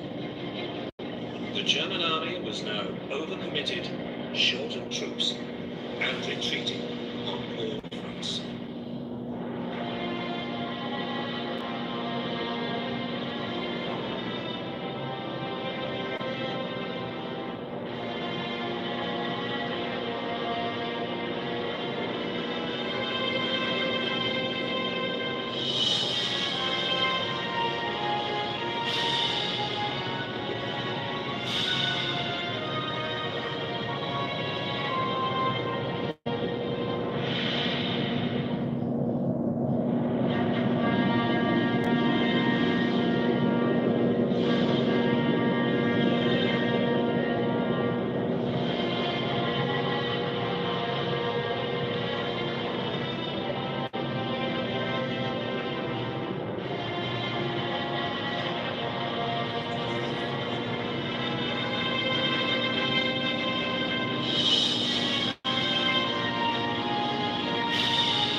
As World War II got underway, both the Allies and the Germans were looking for the knockout blow, the new weapon that would decisively defeat the enemy.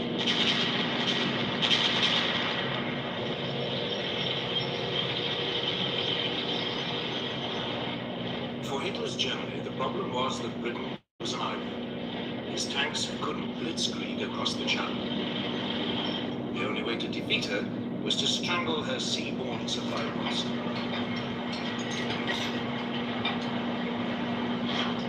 That meant warships, and above all, submarines.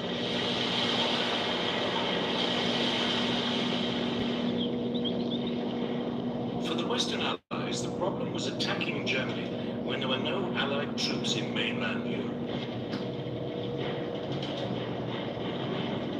The solution they adopted was strategic bombing. infrastructure and pounding its people into submission.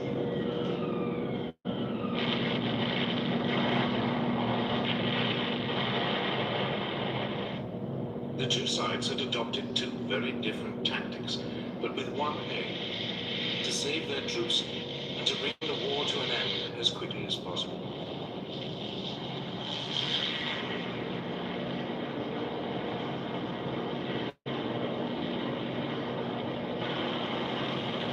Ironically, it was the Germans who first started strategic bombing. In August 1940, Luftwaffe bombers accidentally hit London. The RAF retaliated by bombing Berlin.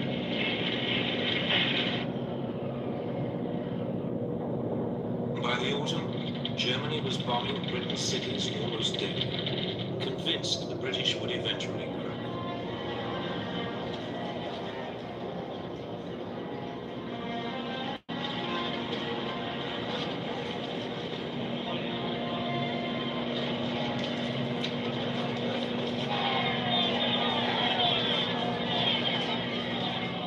Blitz, as it was called, never showed any sign of forcing the British to surrender. In the summer of 1941, it was dying away as the Luftwaffe turned its attention to the war with Russia.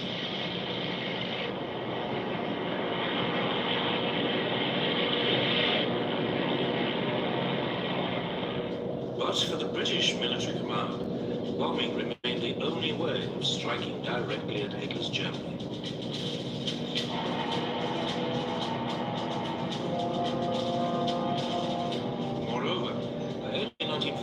The RAF was starting to receive a new generation of bigger, more powerful, four-engined bombers. These could carry loads of up to 18,000 pounds of bombs, 4 times the capacity of earlier aircraft. The first of these was the Short Stern.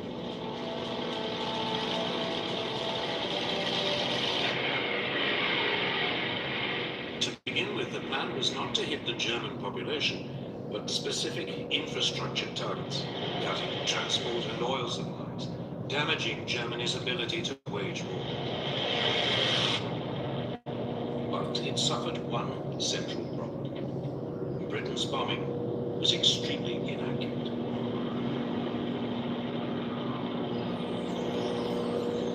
In August 1941, a secret British report showed that over the crucial German Ruhr industrial area, only 10% of British bombers were getting their bombs within 5 miles of their target. At the same time, the German air defenses were taking a terrible toll on British planes.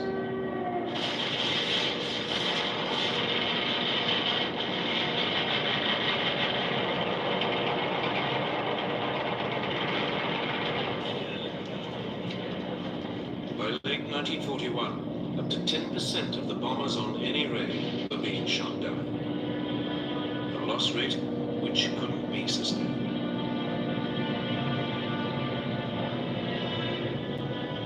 The Royal Air Force High Command decided to change tactics. It gave up any pretense of trying to hit specific targets. Instead, Bomber Command was instructed to undertake what it called area bombing, a euphemism for what is known today as carpet bombing. The idea was to deliberately target an entire area of a city, regardless of the civilian population. In the chilling words of the British Air Ministry, it would destroy the morale of the civilian population, and in particular, of industrial workers.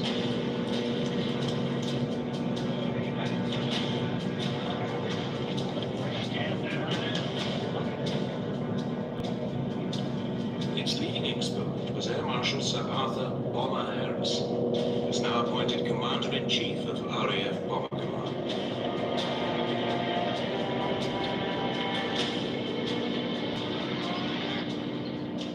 There are a lot of people who say that bombing can never win a war. Well, my answer to that is that it has never been tried yet, and we shall see. They sowed the wind, and now they are going to reap the whirlwind.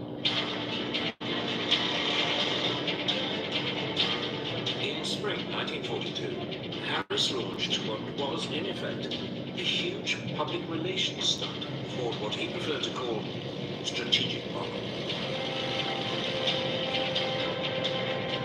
He gathered every available aircraft in Bomber Command. Over 1,000 took off for the German city of Cologne.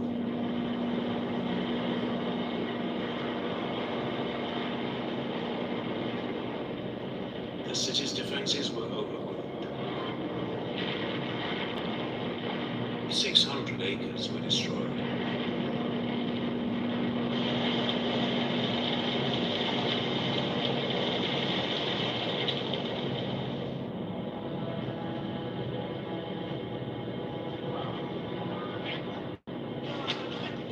But only 39 British aircraft were lost. Harris had won his point. He now had the full support of the British Prime Minister, Winston Churchill.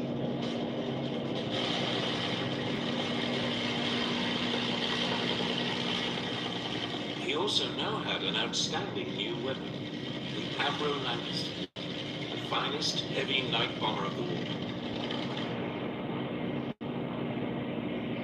And he had a new partner. By the summer of 1942, the United States had joined the air war in Europe. American planes began to appear in Britain. The majority were the Boeing B-17 Flying Fortress. It was heavily armed with 13 machine guns and could, in theory, fight its way through to a target in daylight without a fighter escort.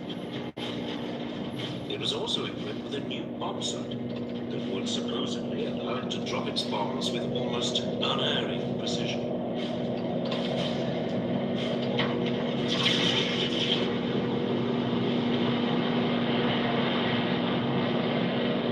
These features encouraged the Americans to ignore the lessons of the early British campaign and return to targeted raids on Germany's infrastructure. In August 1942, the Americans put the Flying Fortress to the test. 12 of them attacked marshalling yards near Rouen in France.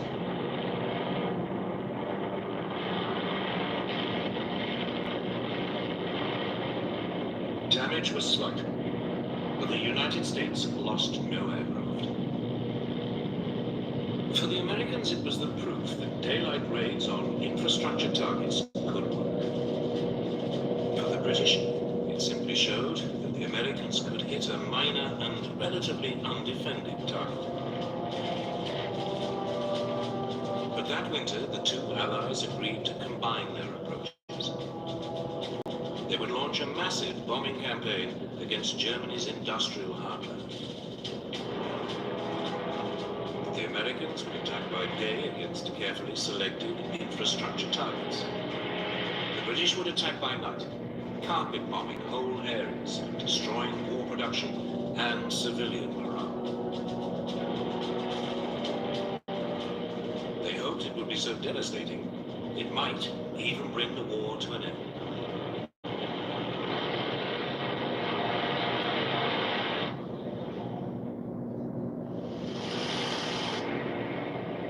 In March 1943, British planes took off for the German industrial city of Essen. High-speed Mosquito light bombers went in first, dropping flares to highlight the targets. Then a force of nearly 450 Lancaster bombers swept over the city, dropping their loads.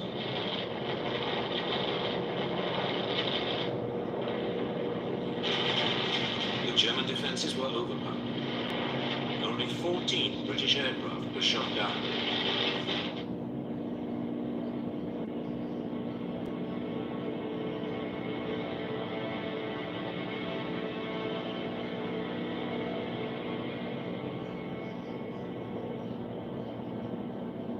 The Essen raid was followed by wave after wave of similar attacks on industrial towns in the Ruhr.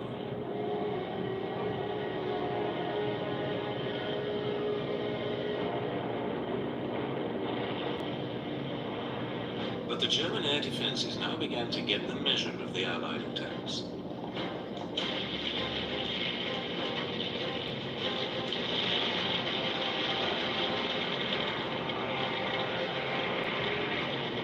Britain's losses climbed to 1 in 10. Harris was forced reluctantly to call a halt to the attacks.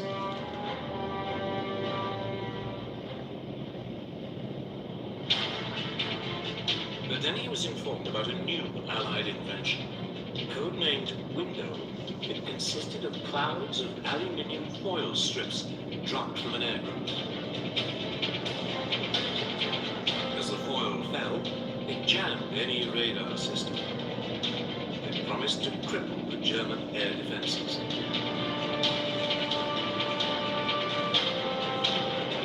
Harris seized on it, and 4 months after the Essen raid, in July 1943, he went back on the offensive. He called it Operation Gomorrah.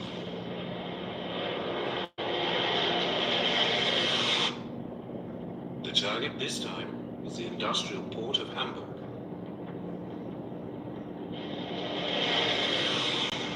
Bombers equipped with Window jammed the German radar.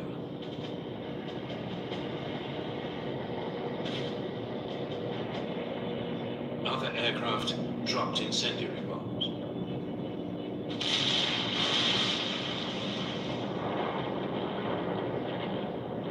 A giant firestorm engulfed the city center.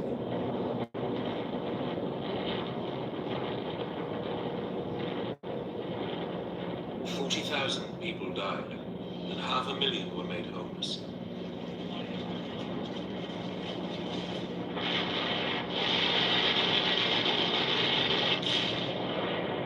More raids on the port followed. It was an enormous shock to the German people.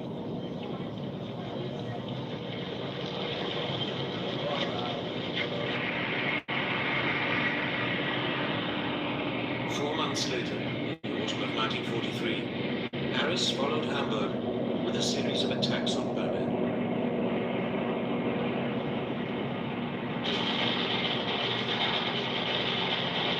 But by now the Germans were learning to overcome the effect of Window, and by spring 1944, British losses were back at nearly 1 plane in 10.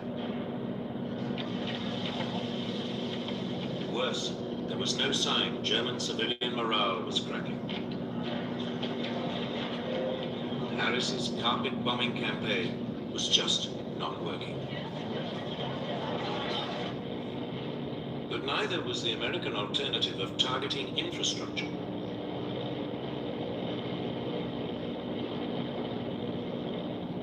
By the spring of 1943, U.S. Army Air Force daylight raids were steadily reaching deeper into Germany.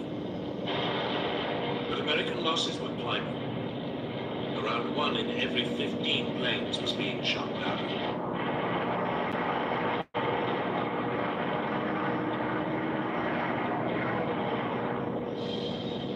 Yet, undaunted, the American command now launched an attack on factories in the German towns of Regensburg and Schweinfurt. It was hugely ambitious. Both were deep in southern Germany, far beyond the range of U.S. escort fighters.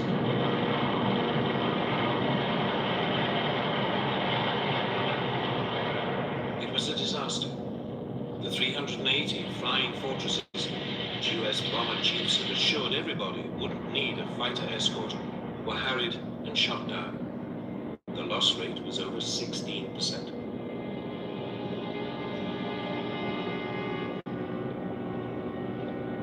The U.S. was forced to suspend its bombing campaign. The war in the air had reached stalemate, and there was still no sign of it helping to usher in a victory.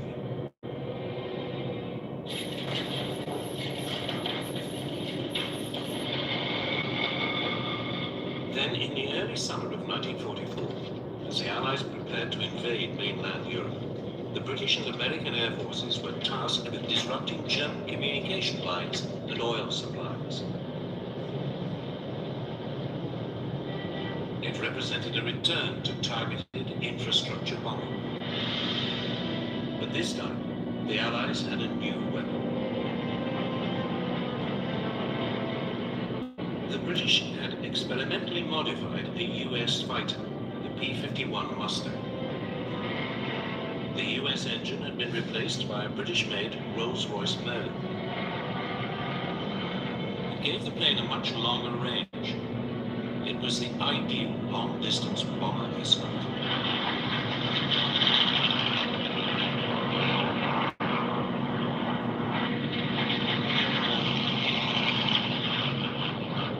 The Allied bombers hit bridges and roads leading to the German front in France with almost surgical precision.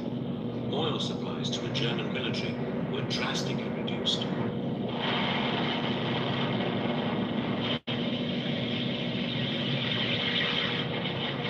Once again, the German fighters attacked, but they were now outmaneuvered by the Mustang.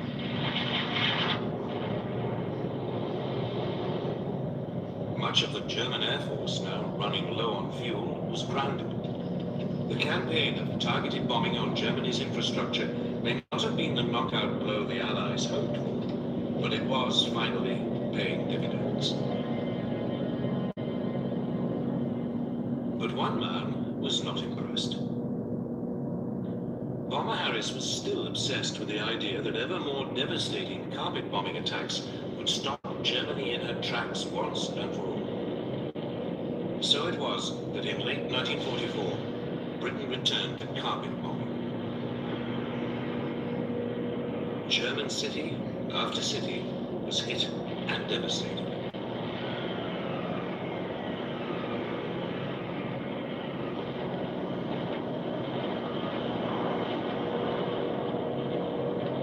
Then, in February 1945, Harris attacked Dresden, a city with virtually no military significance.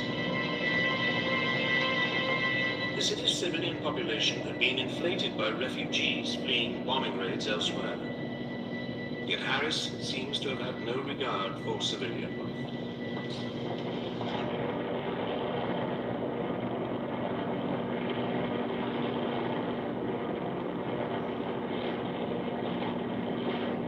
The city was flattened. Some 50,000 people died.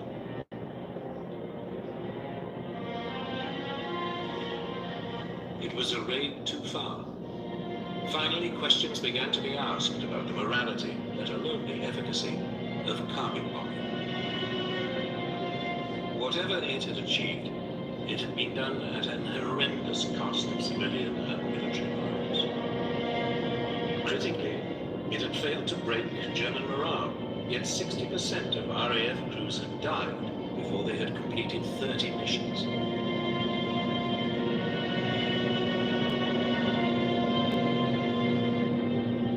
For all the hopes put in it, carpet bombing had not come up with the knockout blow.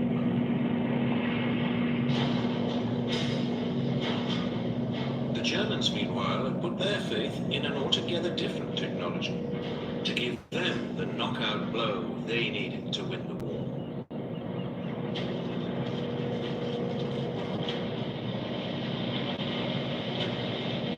For Germany, Britain was a problem. It was an island, and for once Hitler's formidable land forces were useless. Britain also had a much more powerful navy. Yet Hitler calculated that if he used what he had strategically, he could fatally disrupt the sea convoys that were keeping Britain supplied with everything, oil to food.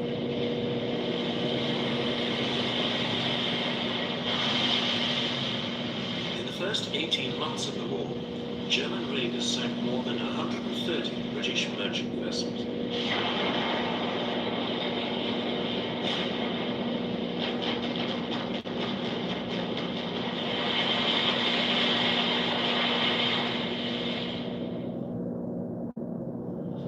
Some of the most effective raiders were the so-called pocket battleships, small but powerful warships designed in the 1930s to circumvent restrictions imposed on German rearmament after World War I.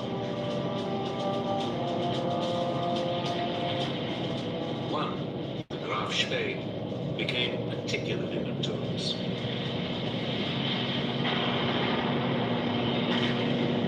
In a matter of weeks, she sank 9 Allied merchant ships in the South Atlantic before being cornered off the River Plate in South America and Scotland.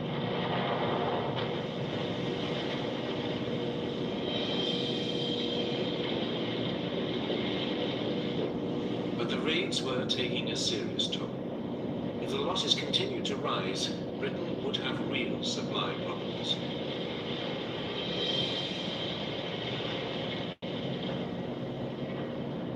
Then, in early spring 1941, Germany's first and only 2 full-sized battleships completed their sea trials.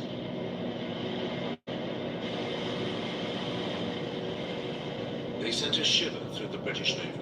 Their potential for destruction was enormous.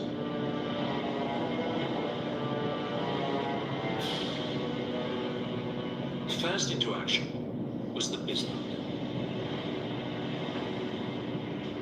In May, RAF reconnaissance aircraft spotted her in the Norwegian port of Bergen, trying to sneak out into the North Atlantic. The British Navy set off in pursuit. 2 days later, the Bismarck was sighted in the North Atlantic.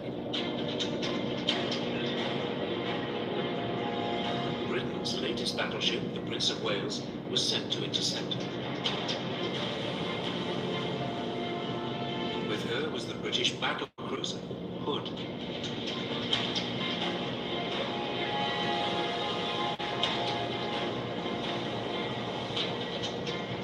Early on May the 24th, 1941, the 2 forces met.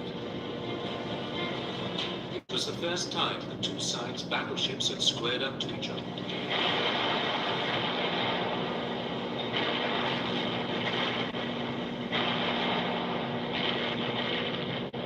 Almost immediately, a shell from the Bismarck plunged through the weak deck armor of the Hood. It penetrated one of the aft magazines. There was a huge explosion. Only 3 of the Hood's 1,200 crew survived. The Prince of Wales, now outnumbered, retreated. It was round 1 to the Bismarck. 2 days later, Bismarck was spotted again, this time far to the south, several hundred miles off the coast of France. British Swordfish torpedo bombers swooped in.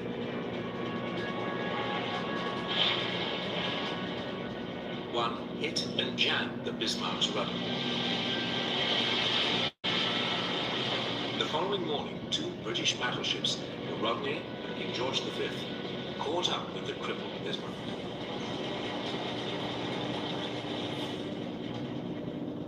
They started pouring heavy caliber shells onto the hapless German ship.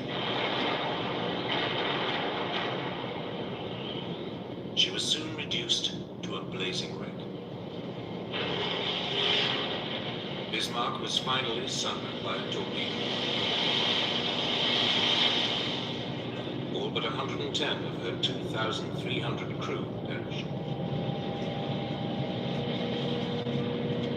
The Bismarck had been sunk before she'd had a chance to prove her worth.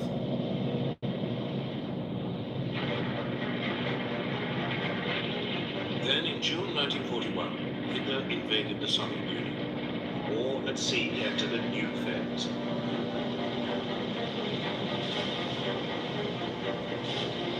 Britain began sending supply convoys to the Russian Arctic ports of Murmansk and Arctic. Immediately, the German Navy prepared to cut them off.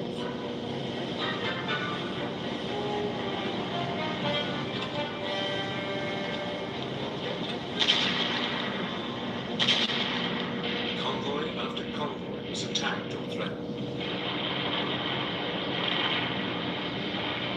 By By summer 1943, it had become so dangerous, further convoys to Russia were suspended until the autumn, when it was hoped bad weather and poor visibility would offer some protection.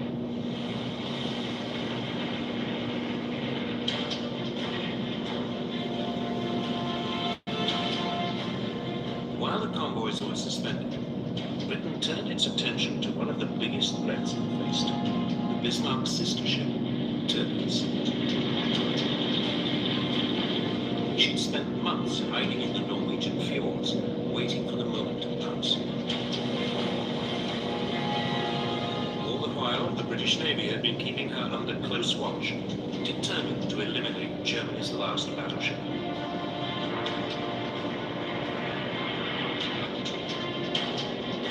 In September 1943, 5 British midget submarines known as X-craft were sent into the Norwegian fjords to sink her.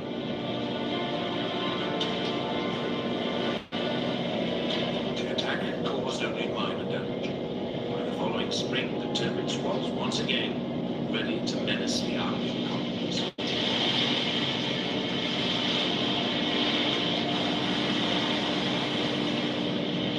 The Royal Navy now sent in a massive force to attack. It included 6 aircraft carriers.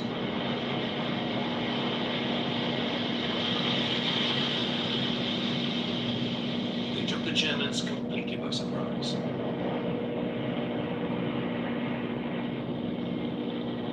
British dive bombers attacked Tirpitz. But she was heavily armed, and the relatively small bombs caused only superficial damage. 3 months later, she was ready for action again.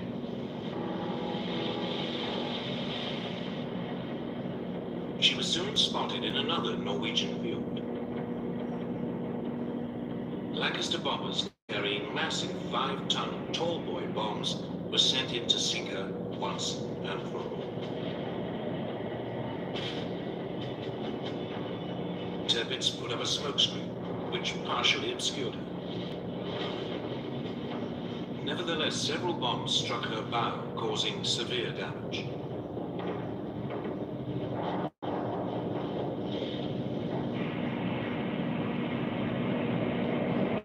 Finally, 2 months later, a squadron of Lancaster bombers caught her in perfect weather conditions. 3 tall boys struck home. Tirpitz slowly capsized. Almost 1,000 crew members went down with her.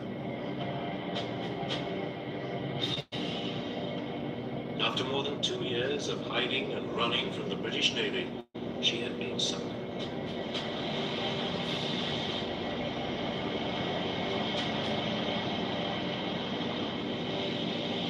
Germany's battleships had promised much, but against the overwhelming might of the British Navy, they'd never had a chance to prove their worth.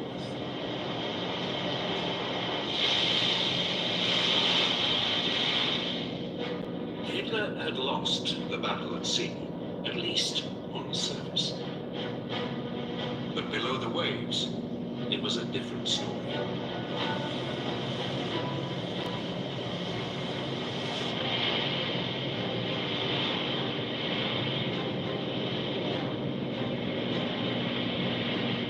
Germany's military planners had long expected that the country's U-boat fleet would play a key role in cutting Britain's supply lines.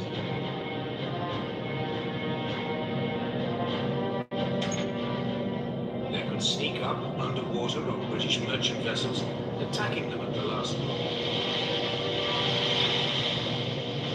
The submarines were also extremely agile on the surface.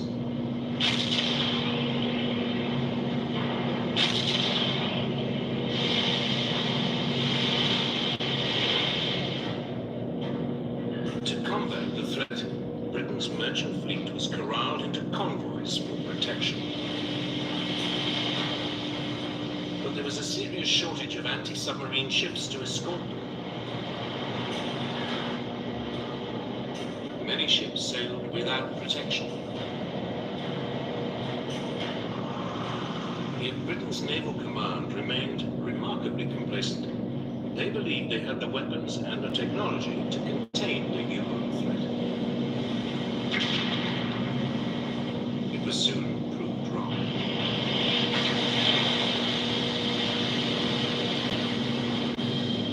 In the early months of the war, Britain's supply lines were harassed and disrupted. Often the U-boats would attack on the surface, picking off merchant ships with their deck guns.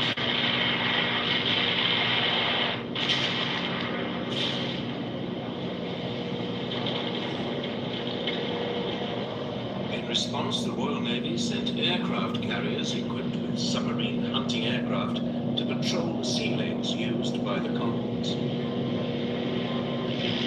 But they had only limited effect.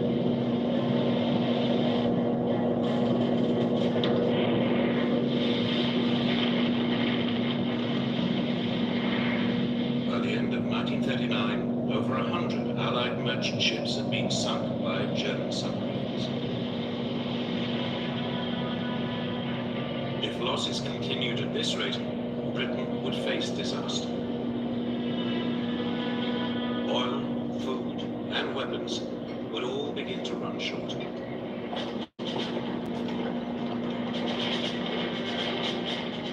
Then things got even more difficult. Germany overran France. Suddenly, the German Navy, which until now had been largely bottled up in the North Sea, had access to France's Atlantic Sea. They now had a base to attack Britain's Atlantic convoys. France's Atlantic ports filled with newly built German U-boats, particularly the Type 7C ocean-going vessel. Admiral Karl Dönitz, head of the German U-boat service, now organized his submarines into what he called wolf packs. The group would be lined up across a likely convoy route. As soon as one U-boat spotted a convoy, it called in the rest to attack.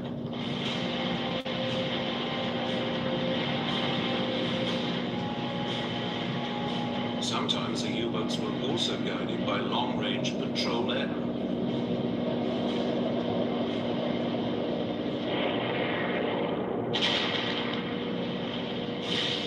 By the end of October 1940, up to 40% of Allied merchant shipping per convoy was being sunk. Britain's supplies were under threat.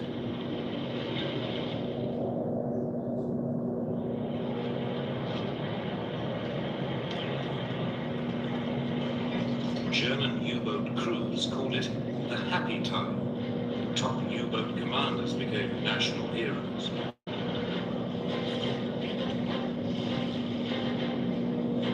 Britain was paying dearly for its lack of preparation.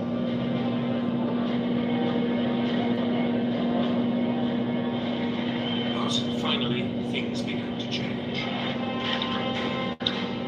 The crash-building program of anti-submarine escort vessels was producing results.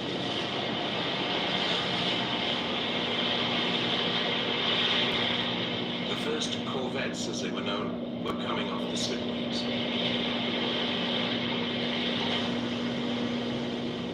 For the first time, Britain could set up permanent groups of warships to escort the supply convoys.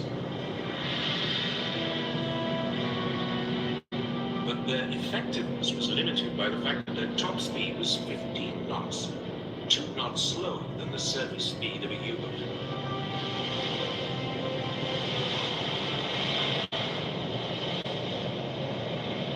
At the same time, the patrol aircraft of Britain's coastal command were equipped with depth charges.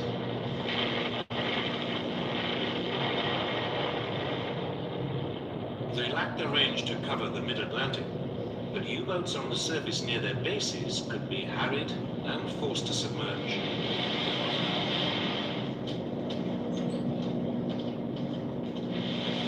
Then, as in the bombing campaigns, there was a series of technological breakthroughs that really came to Britain's help. In early 1940,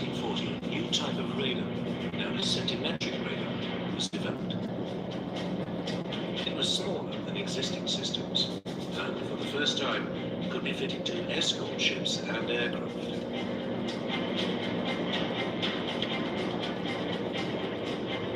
Now, any German U-boat on the surface was vulnerable.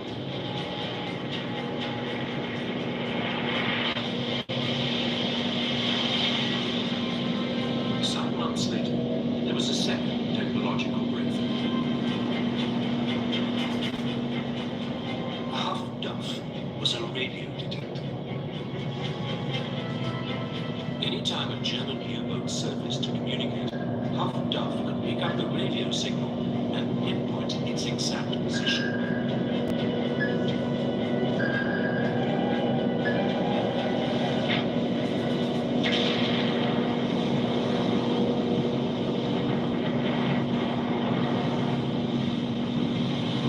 Steadily, during the spring of 1941, Britain began to contain the U-boat threat.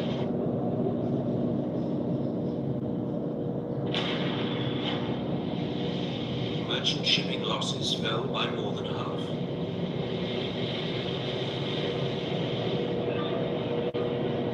In early March, Gunter Prien, Germany's top U-boat commanders, failed to return from a patrol.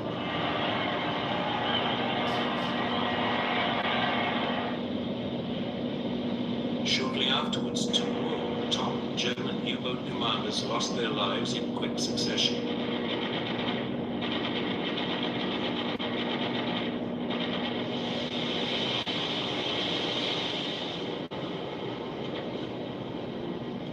Then Germany suffered a major disaster that would reverberate through the rest of the war.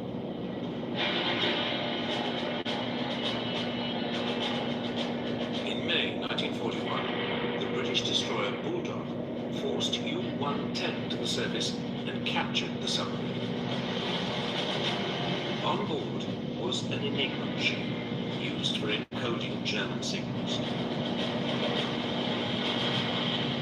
More importantly, Bulldog also captured the naval code books that went with the machine. It would provide vital assistance to Britain's code breakers.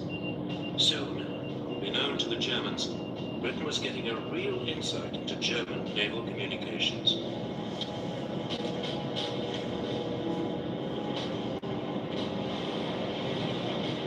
For the Royal Navy, it meant convoys could now be routed away from the U-boat warplanes.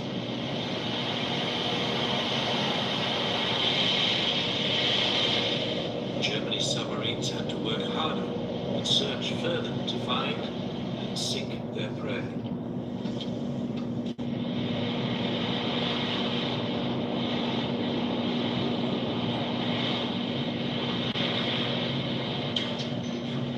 Yet, despite the Allied gains, by the winter of 1941, the German war machine was producing ever greater numbers of U-boats.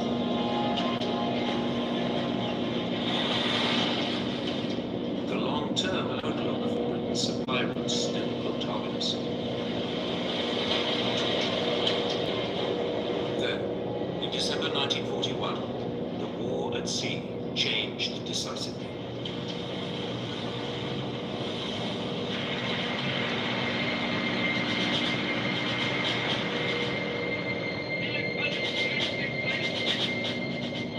In December 1941, Hitler declared war on the United States. Almost immediately, Admiral Dönitz, head of the German U-boat service, sent submarines to attack U.S. merchant shipping along the American seaboard.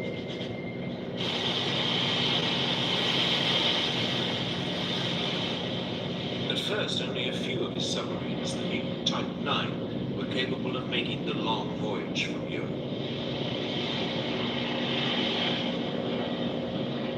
They found easy pickings.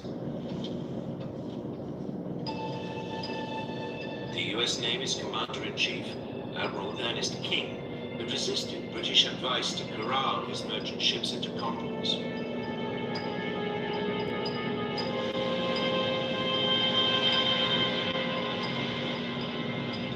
Over a 3-month period, more than 400 U.S. merchant ships were sunk or destroyed.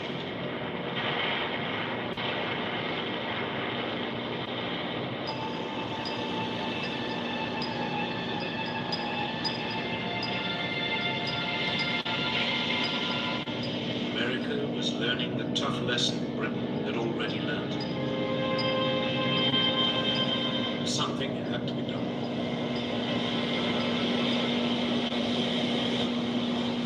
The king now changed his mind. By May 1942, the United States had introduced a limited system of convoys.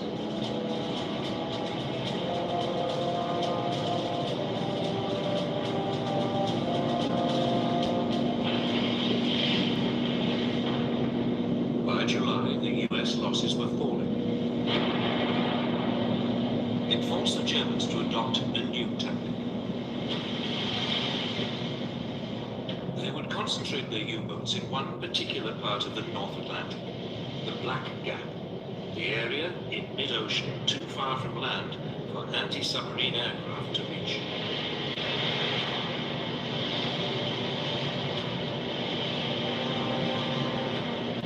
Often a convoy would be hit by more than 15 submarines coming at it in waves.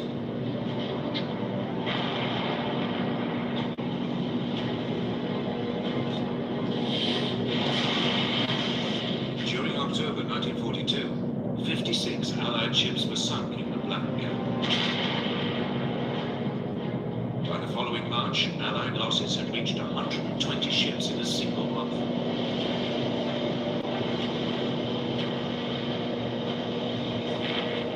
During the same month, the Germans lost only 12 U-boats.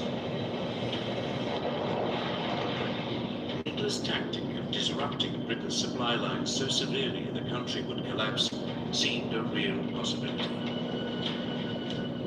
It looked as though his U-boats might win him the war.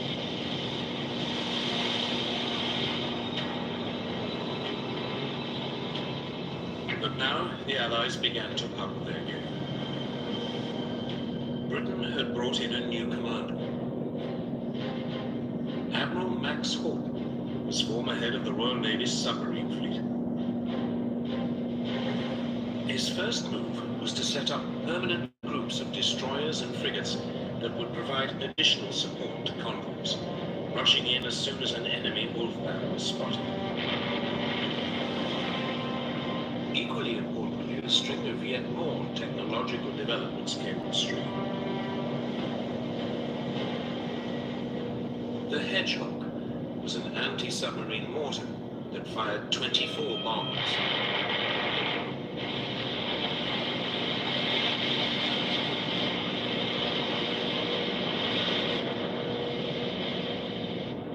Allied aircraft were fitted with a new high-powered searchlight, the Lee light. As an aircraft swooped in, it could be turned on at the last moment, catching a submarine by surprise on the surface.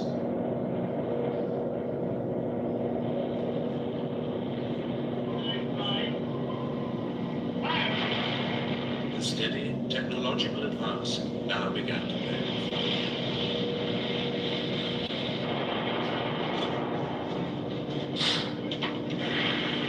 The German U-boat losses increased. The German commander, Admiral Dönitz, struggled to regain the initiative.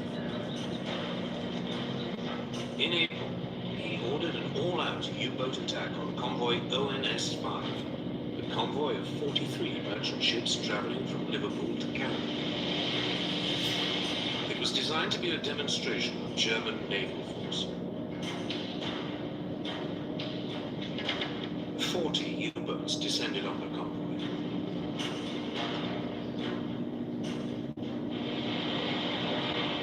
The British sent in extra support groups. Anti-submarine aircraft flew from Canada.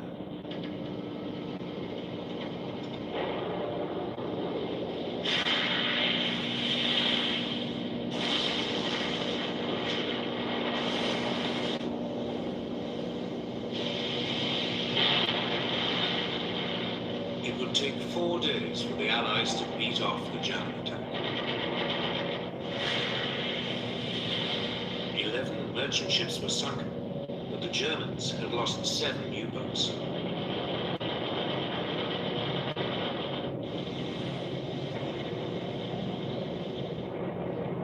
Two weeks later, Dönitz tried again. attacking a second convoy.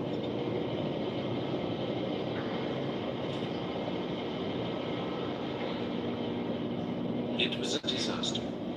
5 U-boats were sunk, without a single merchant ship being lost.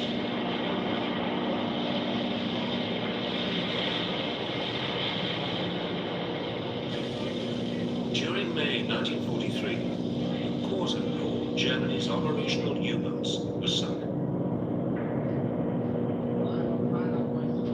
The Germans were finally beginning to lose the U-boat war in the Atlantic. So the Allies now took the battle to the Germans. A new long-range version of the US B-24 Liberator bomber was introduced. It could now reach the German U-boats in the Black Gap. Germany's submarine designers tried to respond with innovations of their own. U-boats were fitted with radar detectors and anti-aircraft guns. Some were also fitted with the Dutch-designed schnorkel, an air inlet meant that submarines could spend longer underwater, hidden from Allied radar.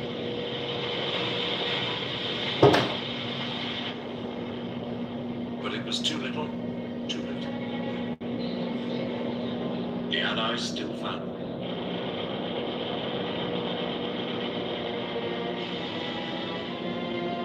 Hitler's U-boats were now pinned down in port. It was too dangerous for them to roam the ocean freely. German attempts to find an answer became increasingly desperate. They now produced a revolutionary new submarine. It was known as the Type 21.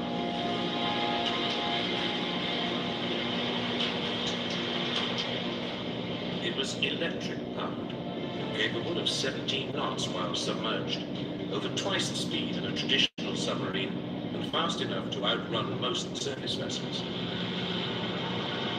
But again, it was too late.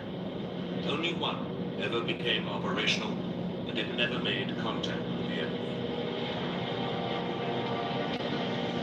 By the end of 1943, the Allies dominated the Atlantic. It was a turning point. Hitler's U-boat campaign had taken a terrible toll on both sides.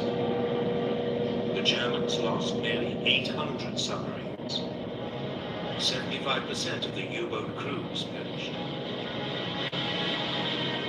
On the Allied side, some 32,000 sailors died.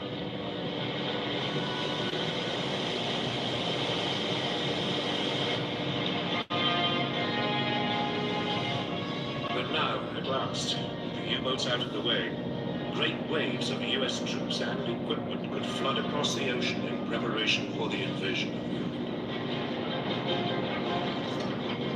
Victory in the Battle of the Atlantic would fundamentally change the course of the war.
Summer 1943, and on the Eastern Front, Hitler's armies were in retreat.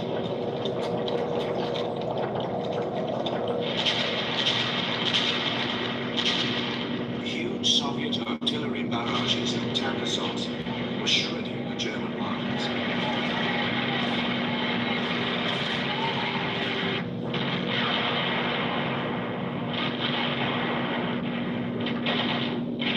Hitler by now was fighting a war on two fronts.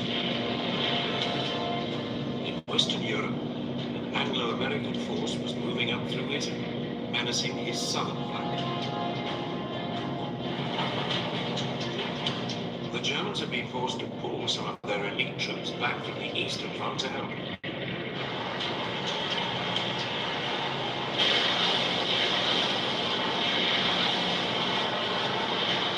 It left their forces in the East dangerously overstretched. The exhausted German soldiers were up against the enormous reserves of the huge Soviet military machine. The Soviet leader, Joseph Stalin, now seized this opportunity to wreak his revenge and move onto the offensive.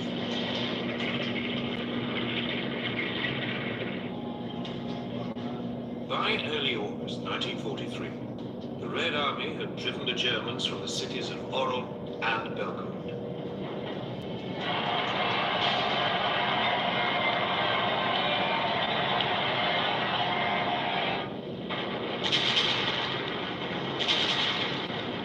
To celebrate the victory, Stalin ordered 12 124-gun salvos and a barrage of fireworks in Moscow's Red Square.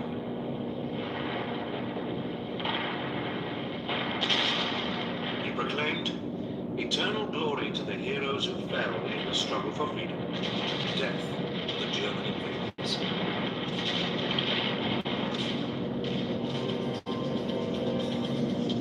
In Germany, Hitler's response was to take greater personal control of all important military decisions.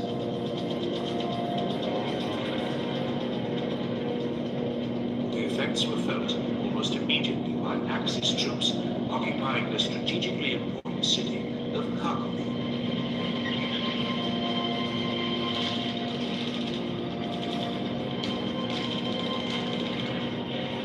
The Soviet forces approached the city from three sides.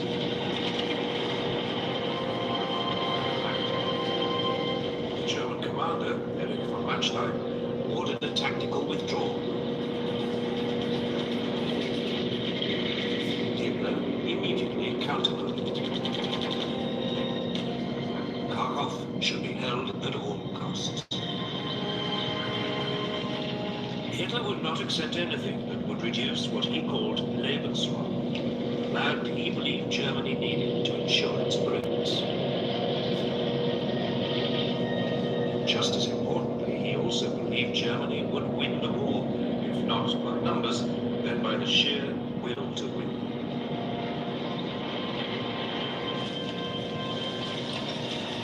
The Germans dug in.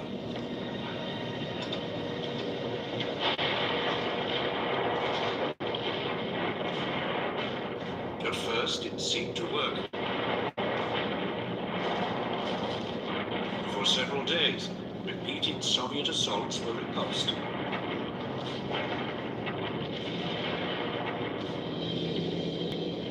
More than 300 Russian T-34 tanks were destroyed.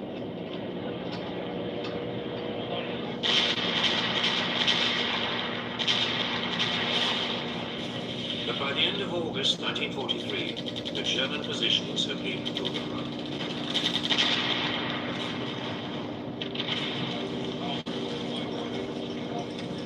Eventually, Manstein went against his fury.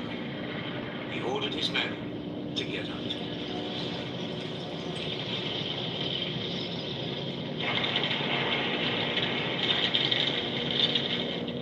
The Red Army drove into the ruins of Kharkov the next day.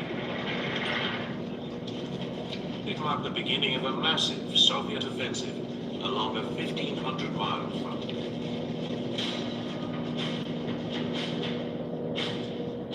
It stretched from Rostov in the south to Smolensk in the north.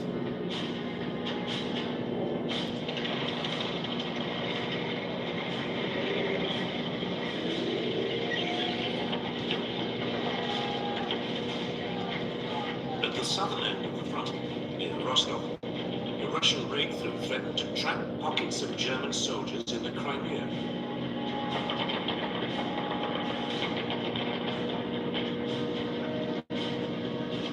Once again, Manstein asked permission to withdraw. All he got was a message from Hitler. Don't do anything. I am coming myself.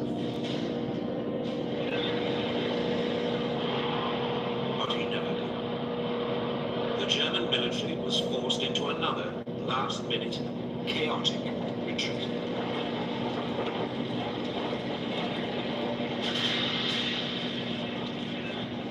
The withdrawal was made worse by bands of battle-hardened partisans.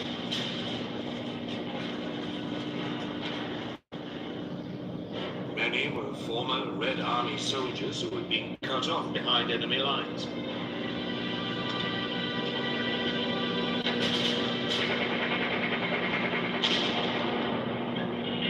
They now ambushed retreating Germans, cutting their communication and supply lines.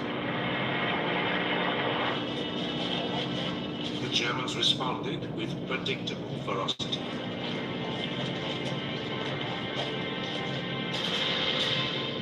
There were savage reprisals against the civilian population.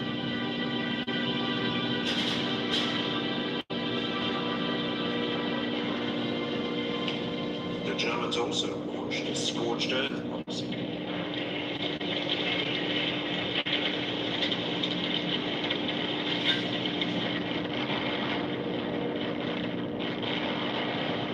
Factories, power plants, railways and bridges were all blown up.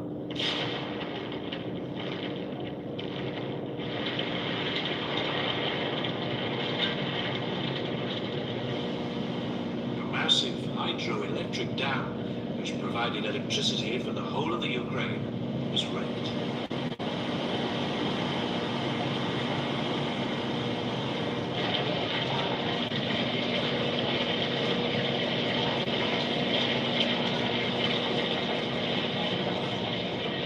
Meanwhile, in the center of the front, the Germans fell back across the river Dnieper. As they fled, they blew up yet more bridges, turning the river into a formidable defensive line.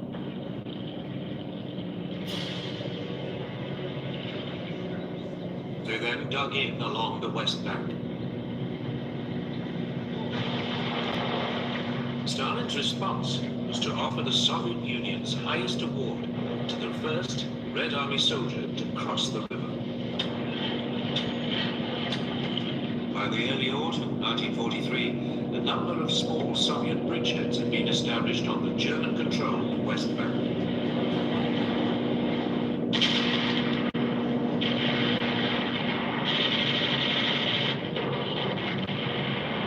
But they met determined German resistance. Fighting raged along the Dnieper throughout October 1943. Finally, at the beginning of November, Soviet troops captured Kiev.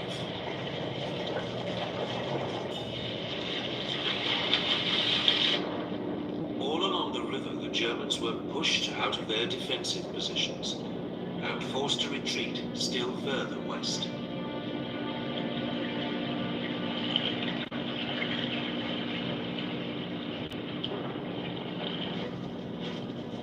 By the end of 1943, the Red Army had virtually cleared the Germans out of Russia's historic home. They were now moving west, across the Ukraine.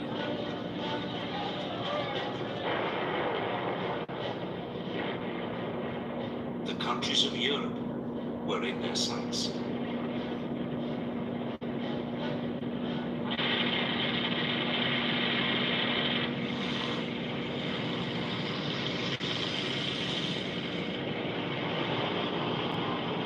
By spring 1944, Hitler's armies were in full retreat.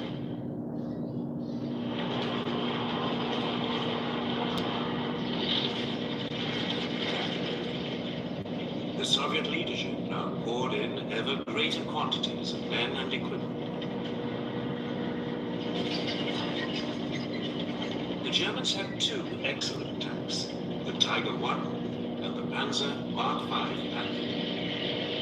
Both were well suited to the sort of mobile defensive warfare which was the only remaining hope for the German armies on the Eastern Front.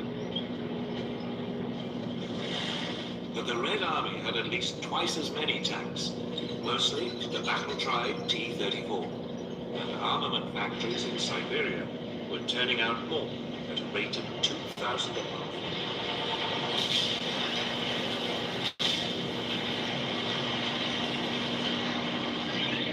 While Hitler was forced to divide his forces between a war on two fronts, Stalin's war machine was working flat out. 6 million Soviet troops faced less than 3 million Germans.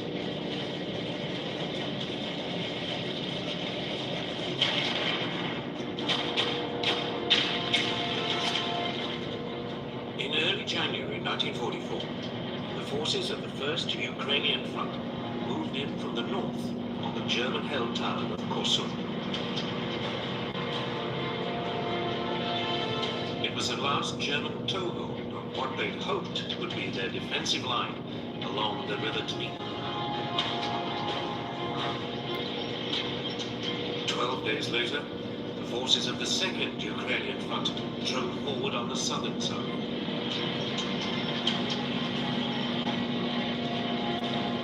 The attack followed a by now well-established Soviet pattern. First, there was a build-up of an overwhelming number of troops. The Germans were never quite sure where the first assault would come from.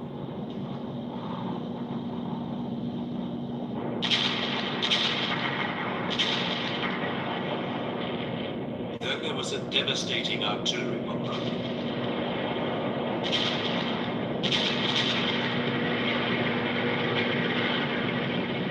Next, the massed tanks of the Red Army would punch a hole through the German defenses.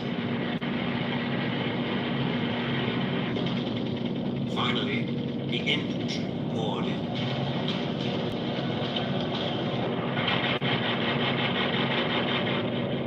In Korsun, it quickly became obvious to the Germans they were about to be overwhelmed.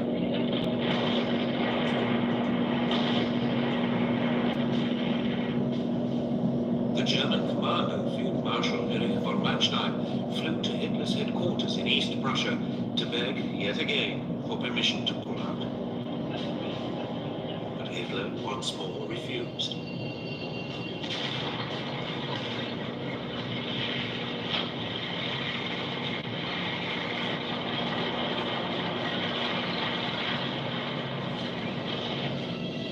After a week of fierce fighting, about 60,000 men were trapped in what became known as the Korsun Pocket. The Soviets called it Little Stalingrad. The German forces now attempted to break out.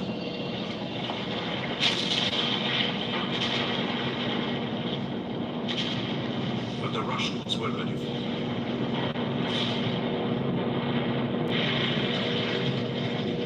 T-34 tanks and Cossack horsemen harried the Germans as they tried to escape.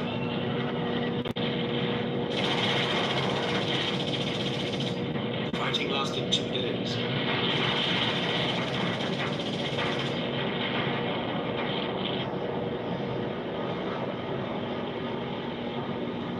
By the time Korsun fell, the Germans had lost some 30,000 men.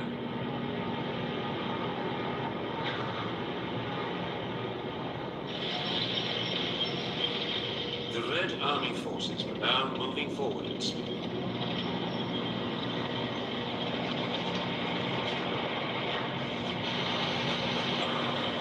Their advance was made possible by fleets of trucks, mostly provided by the United States, that kept their forces supplied. It was a much faster process than for the Germans, who still relied heavily on horses.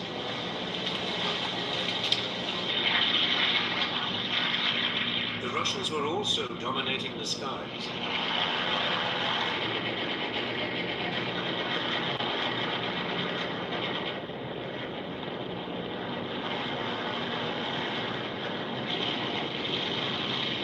The Luftwaffe had always been a key part of the German war machine. But Hitler had been forced to divert many of his aircraft to defend the homeland from a US and British bomber offensive. As a result, Russian planes outnumbered the Luftwaffe 5-1. The Red Air Force's Stormvik fighter bombers took a heavy toll on German armor and supply columns.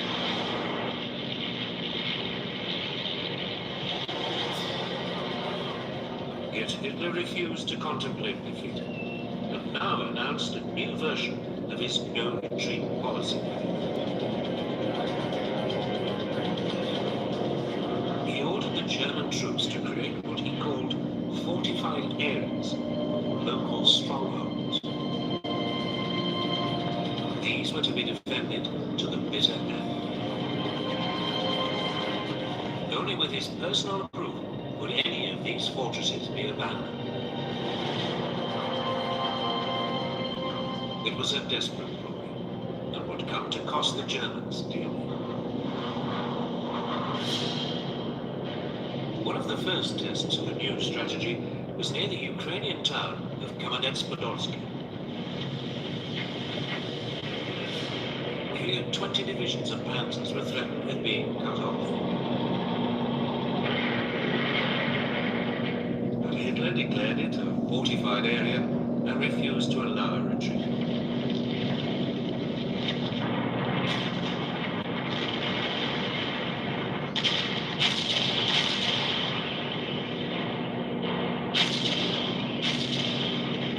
In the face of bitter fighting, there was a vitriolic argument between Hitler and Manstein, who could see the writing on the wall.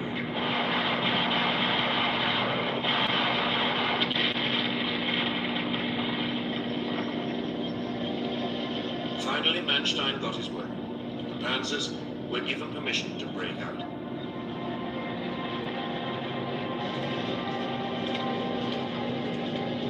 Ten days later, some 200,000 men of the 1st Panzer Army safely reached the German lines over 100 miles to the west. But they had lost most of their heavy equipment and weapons. By now, Manstein's requests to retreat had become too much for him. The field marshal was sacked.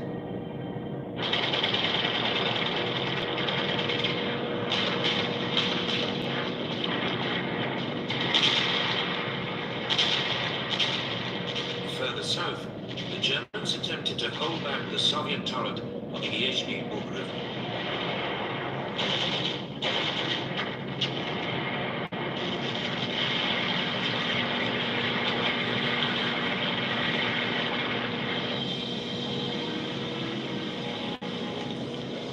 They failed, and a large force of Germans was caught behind Russian lines in the Black Sea port of Odessa. They too faced being cut off. In early April 1944, Hitler declared it a fortress. But the German troops ignored him and slipped out of the city.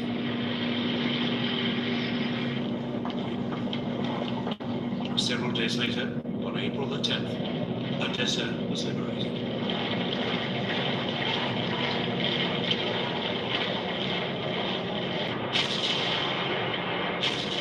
Stalin was winning on all fronts. He could now turn his attention to the northern Russian city that had suffered under Nazi assault for years.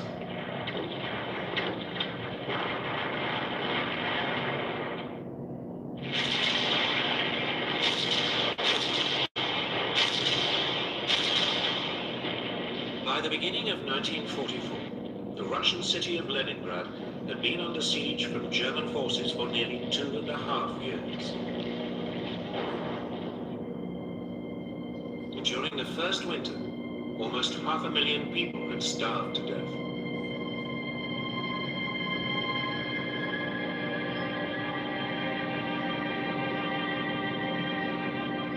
Volunteers struggled to put out fires and construct defenses.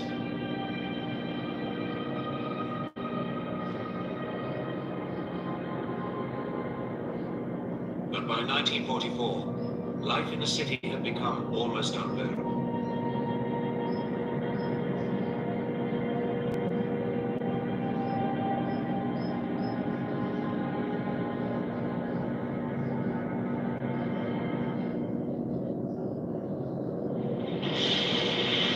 Several attempts to relieve it had failed. One effort in 1942 led to the capture of more than 50,000 troops of the Soviet Second Shock Army.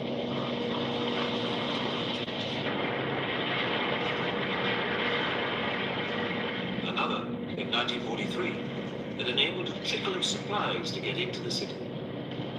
But even so, throughout 1943, up to 20,000 people continued to die of cold, disease, and starvation every month.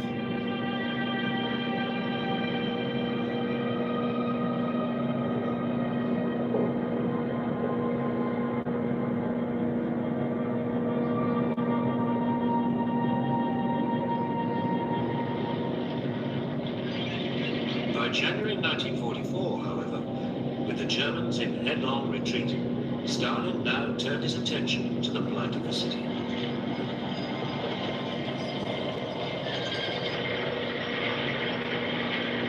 That month, Soviet forces secretly infiltrated the neighboring peninsula around Oranienburg.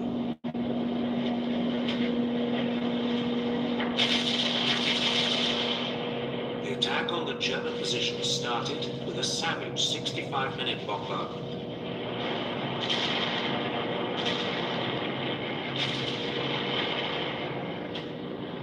Then Russian troops ripped into the startled German lines.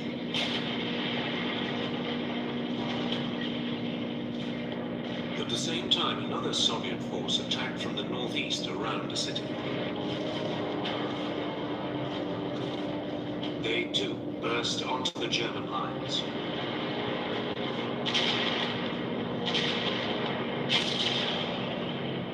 For 3 days, the German commander, Field Marshal Georg von Köckler, held out.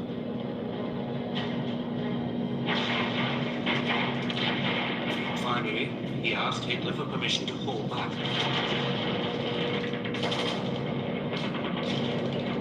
Hitler, as always, refused.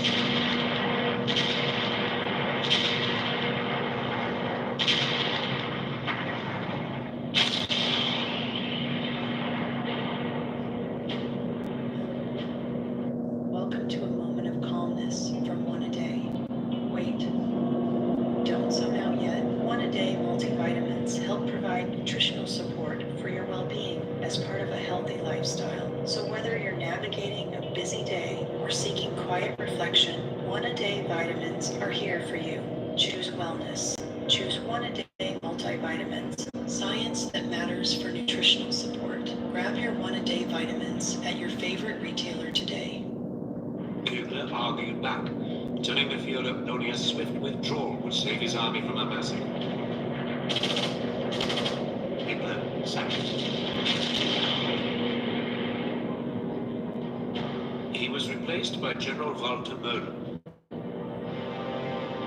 He was known as Hitler's fireman for his fierce loyalty and avid Nazi outlook.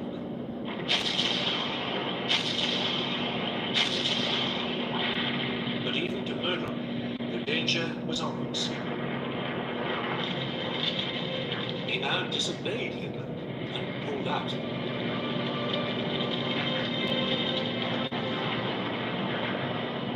After 2.5 years, the siege of Leningrad was finally lifted.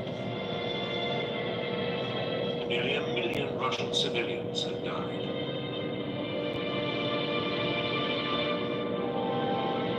Relief in the city was overwhelming.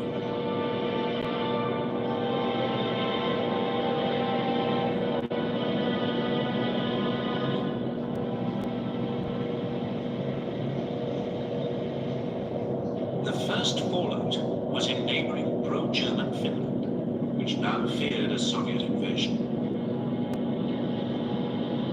So in March 1944, a secret Finnish delegation arrived in Moscow to discuss peace. Stalin's terms were harsh.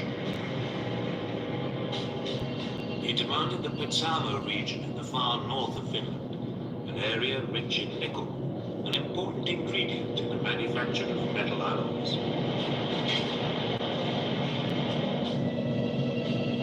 He also demanded reparations of $600 million.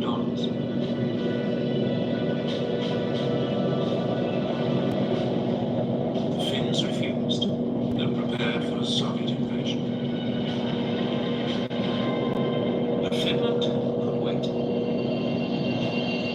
The Soviet High Command, or Stavka as it was known, had more pressing business further south.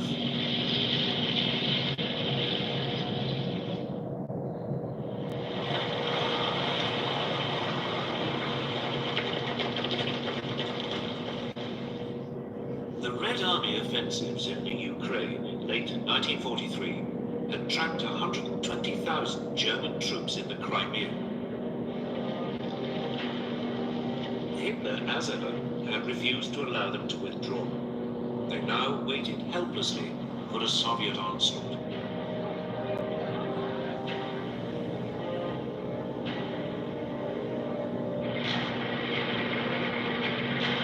In early April, 2 months after the lifting of the siege on Leningrad, it came. The troops of the 4th Ukrainian Front crashed into the Crimea from the north.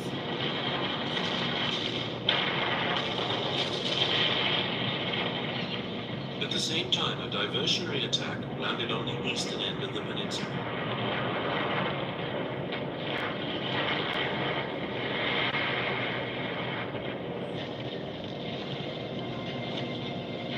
In less than a day, the Axis troops in the west had given way.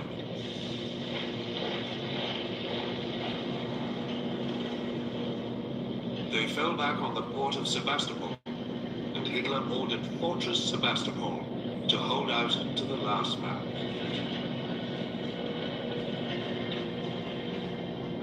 They didn't stand a chance.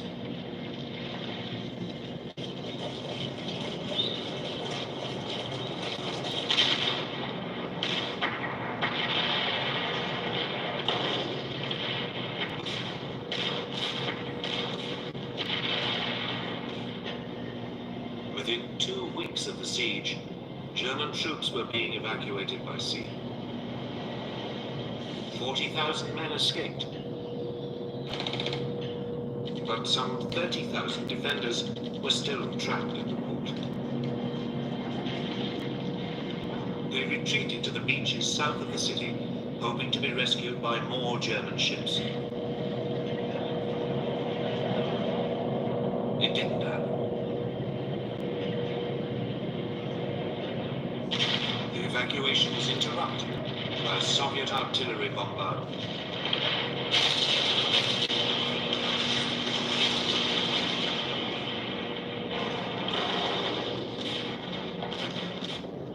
Three days later, the Germans surrendered.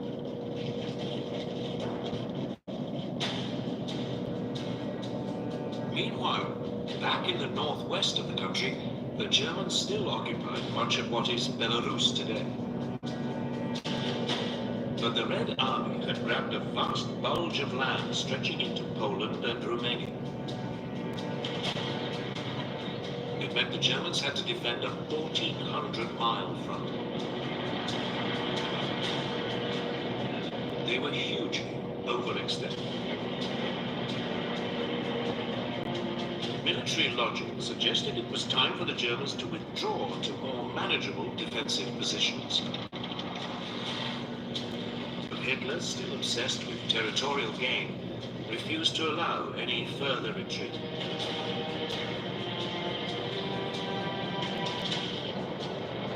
The German military would continue to pay a high price for Hitler's constant meddling and unrealistic ambitions.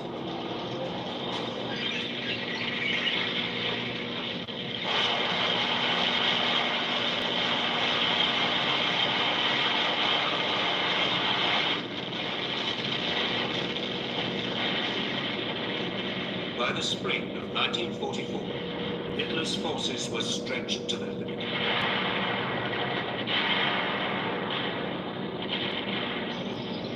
All along the Eastern Front, there was a desperate need for reinforcements.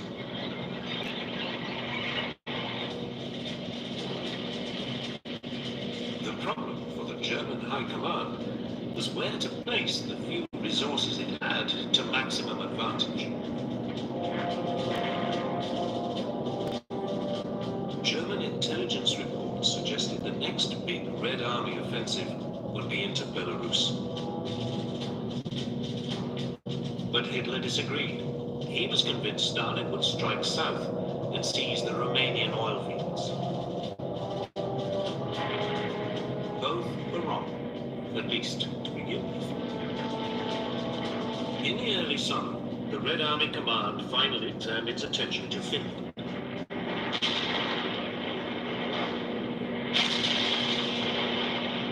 Russian troops attacked across the Karelian Isthmus.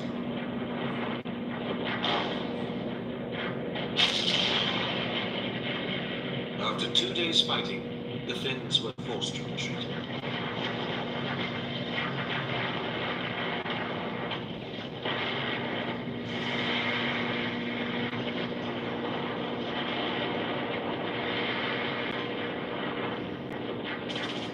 Slowly, over the next month, the Red Army advanced north into Finland.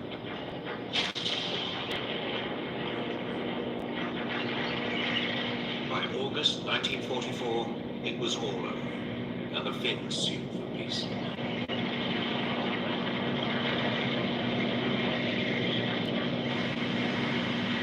It was now that Stalin showed the first signs of a pattern that would be repeated across Europe.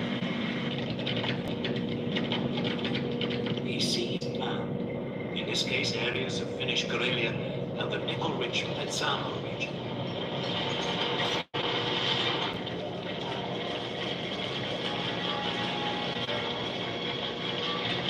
Next, Stalin's attention turned to Central Europe. In the summer of 1944, he launched what he called Operation Bagration, named after a Russian hero of the Napoleonic Wars.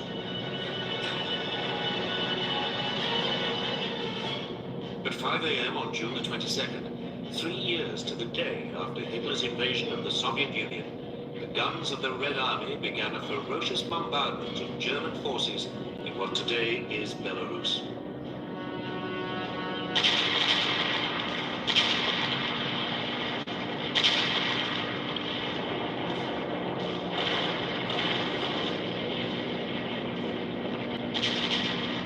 It was exactly where, months earlier, German intelligence reports had suggested a Soviet attack would come. But because Hitler had ignored them, the area was poorly defended. It was another of his mistakes.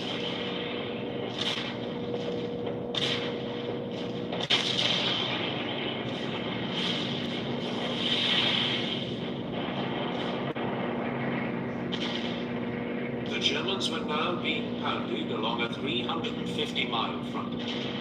In some places, the Russians used over 400 guns for every mile.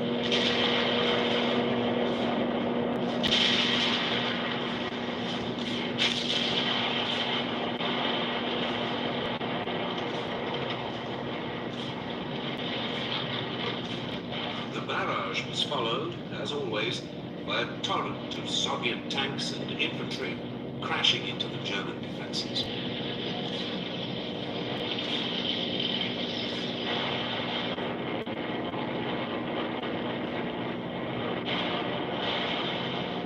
To make matters worse for the Germans, they had almost no air support. Much of the Luftwaffe was still tied up defending the German homeland. It was now that Hitler's folly of fighting a war on two fronts became all too apparent. The Red Air Force could operate almost unopposed.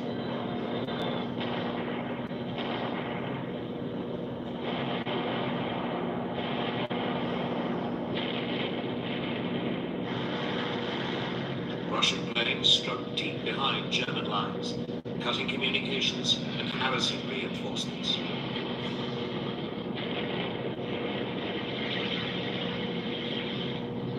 Within 36 hours, the German panzers had been swept aside.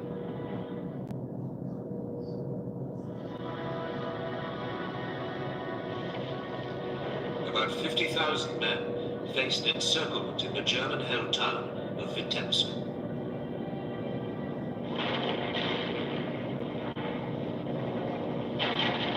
Hitler, as had become routine, initially refused to let him retreat.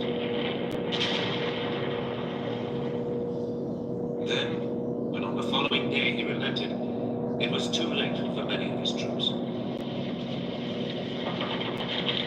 4 days later, Vitebsk fell. 20,000 Axis troops were killed and 10,000 taken prisoner.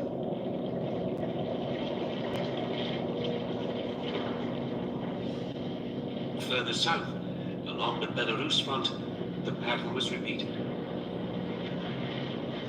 Hitler, now furious, sacked his general, Field Marshal Ernst Busch. Once again, he brought in his favorite, the now promoted Field Marshal Walter Möller.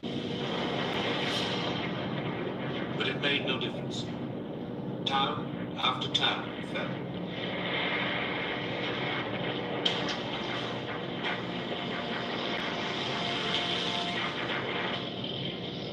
The regional capital of Minsk was now within reach.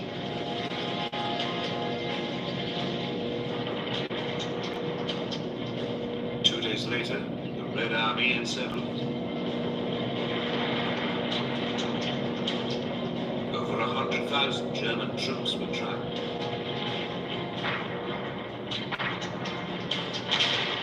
Soviet forces bombarded.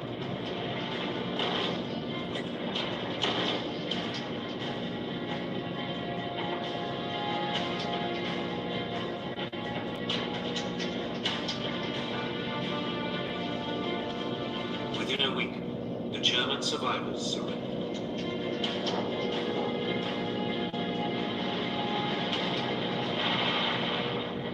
The unstoppable Russian advance now pushed on to the Baltic states.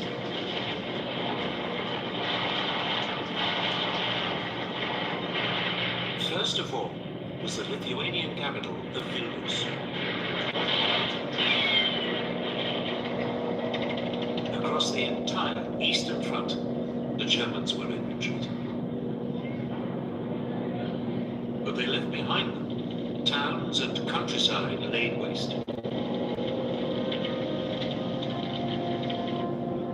They committed widespread atrocities against local inhabitants.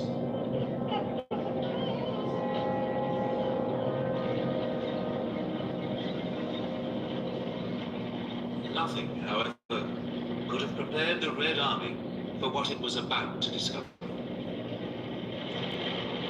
On July the 23rd, 1944, Soviet forces reached the small Polish village of Majdanek near Lublin. Here they came across their first evidence of Hitler's final solution, the Majdanek extermination camp. It was a camp designed for the murder of Jews on an industrial scale.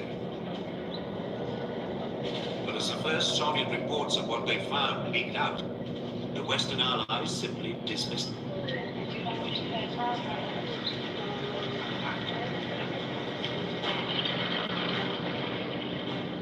Three days after seizing Majdanek, the Russians were approaching Warsaw.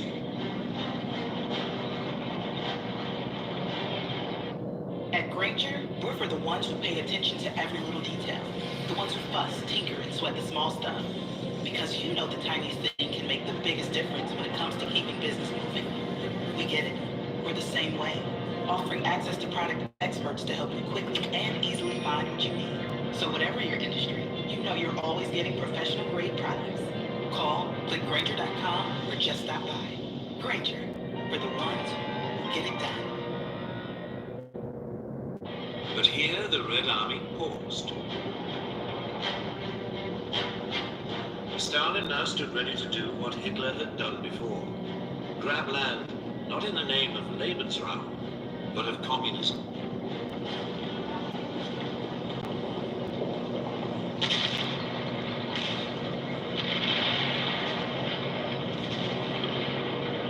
By the summer of 1944, Operation Bagration had ripped the heart out of the German army in the east.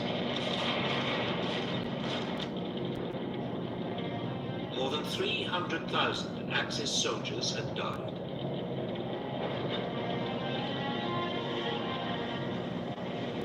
A 150,000 had been taken prisoner.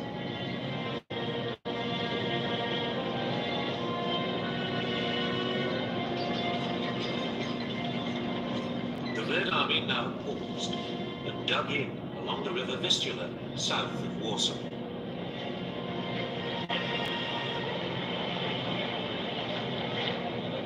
Stalin was in no hurry to bring the war to an end. With Europe in turmoil, conditions were ideal for the spread of communism.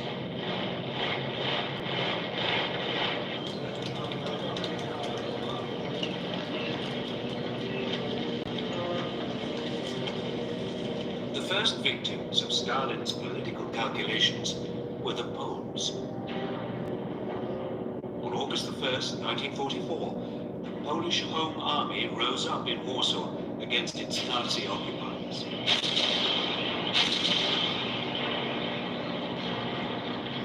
But it desperately needed help.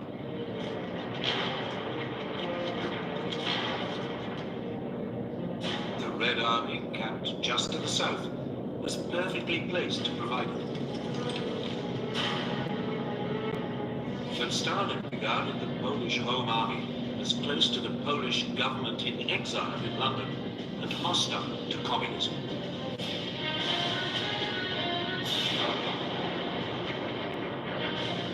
So he turned a blind eye to the plight of the Polish fighters.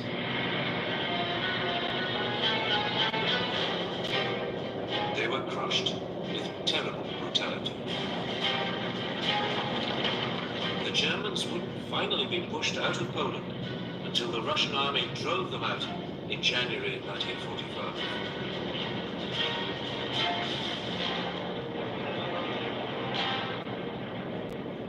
It was the start of a Soviet master plan that would eventually see communist governments across most of Eastern Europe.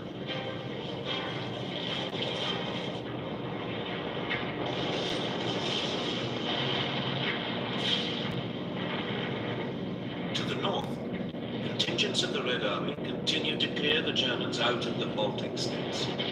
These would later be incorporated into the Soviet Union.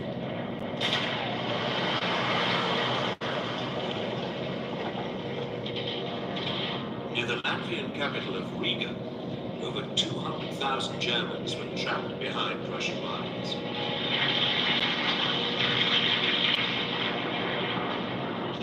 But Hitler, still determined to hold on to his Lebensraum, refused to countenance a retreat.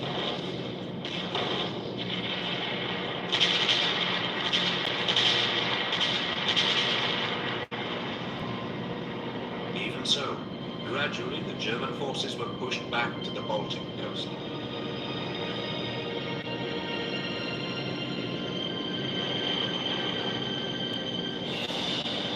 By mid-October 1944, the Germans had been squeezed onto the Courland Peninsula, west of Riga.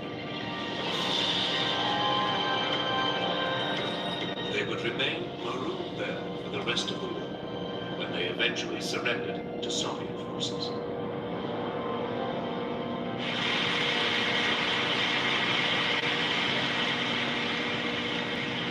Stalin, meanwhile, was already sizing up other territory in Eastern Europe.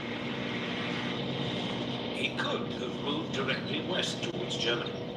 Instead, units of the Red Army moved south in a fast thrust down through the Balkans.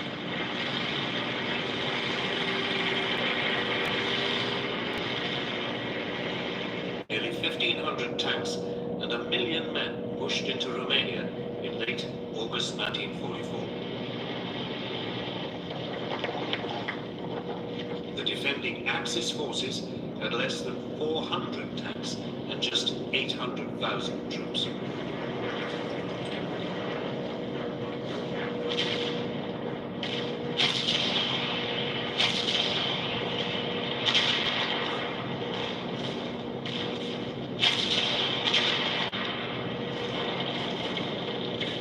Pro-German Romanian troops gave way almost immediately all along the front.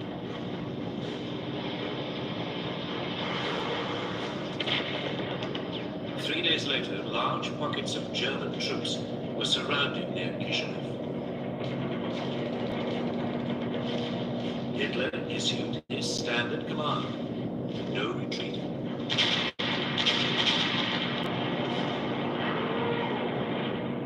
For 9 days there was bitter fighting.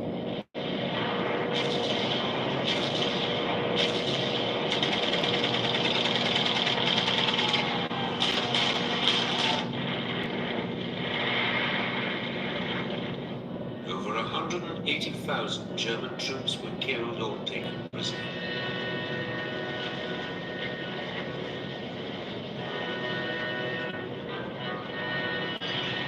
The remainder beat a belated retreat.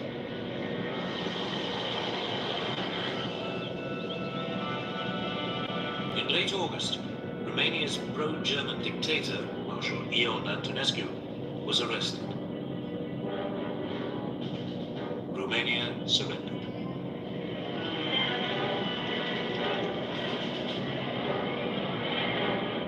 By the end of the month, the Red Army was in Bucharest and had occupied the strategically important Romanian oil fields. It meant Germany had lost its main supply of oil. 3 Soviet armies now moved south into Bulgaria.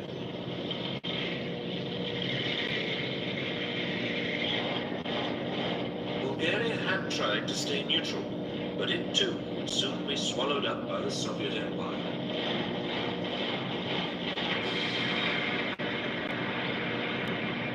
Meanwhile, the rest of the Russian forces now moved west towards Yugoslavia.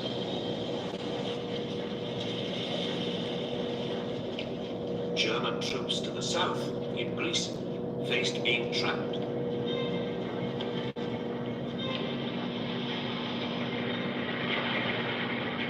They began a hasty retreat up through Albania and southern Yugoslavia.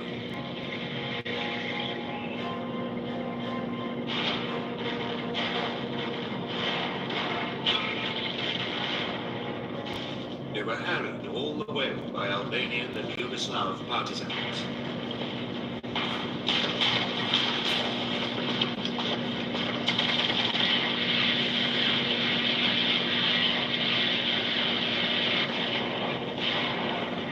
By mid-October 1944, the Red Army had reached the Yugoslav capital of Belgrade.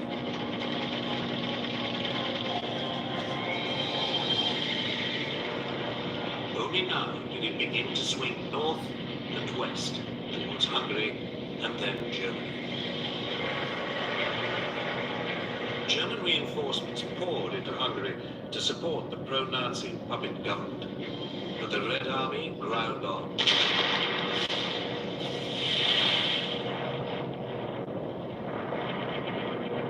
Eight weeks later, it laid siege to Budapest.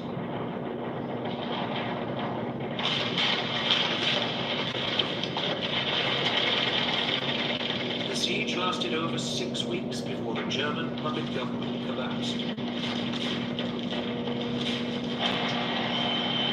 By the end of 1944, most of Eastern Europe lay in Stalin's grasp. His troops controlled the Baltic states and Poland, Romania and Bulgaria. Pro-Soviet Soviet forces ruled in Yugoslavia and Albania. Hungary and Czechoslovakia were in his sights.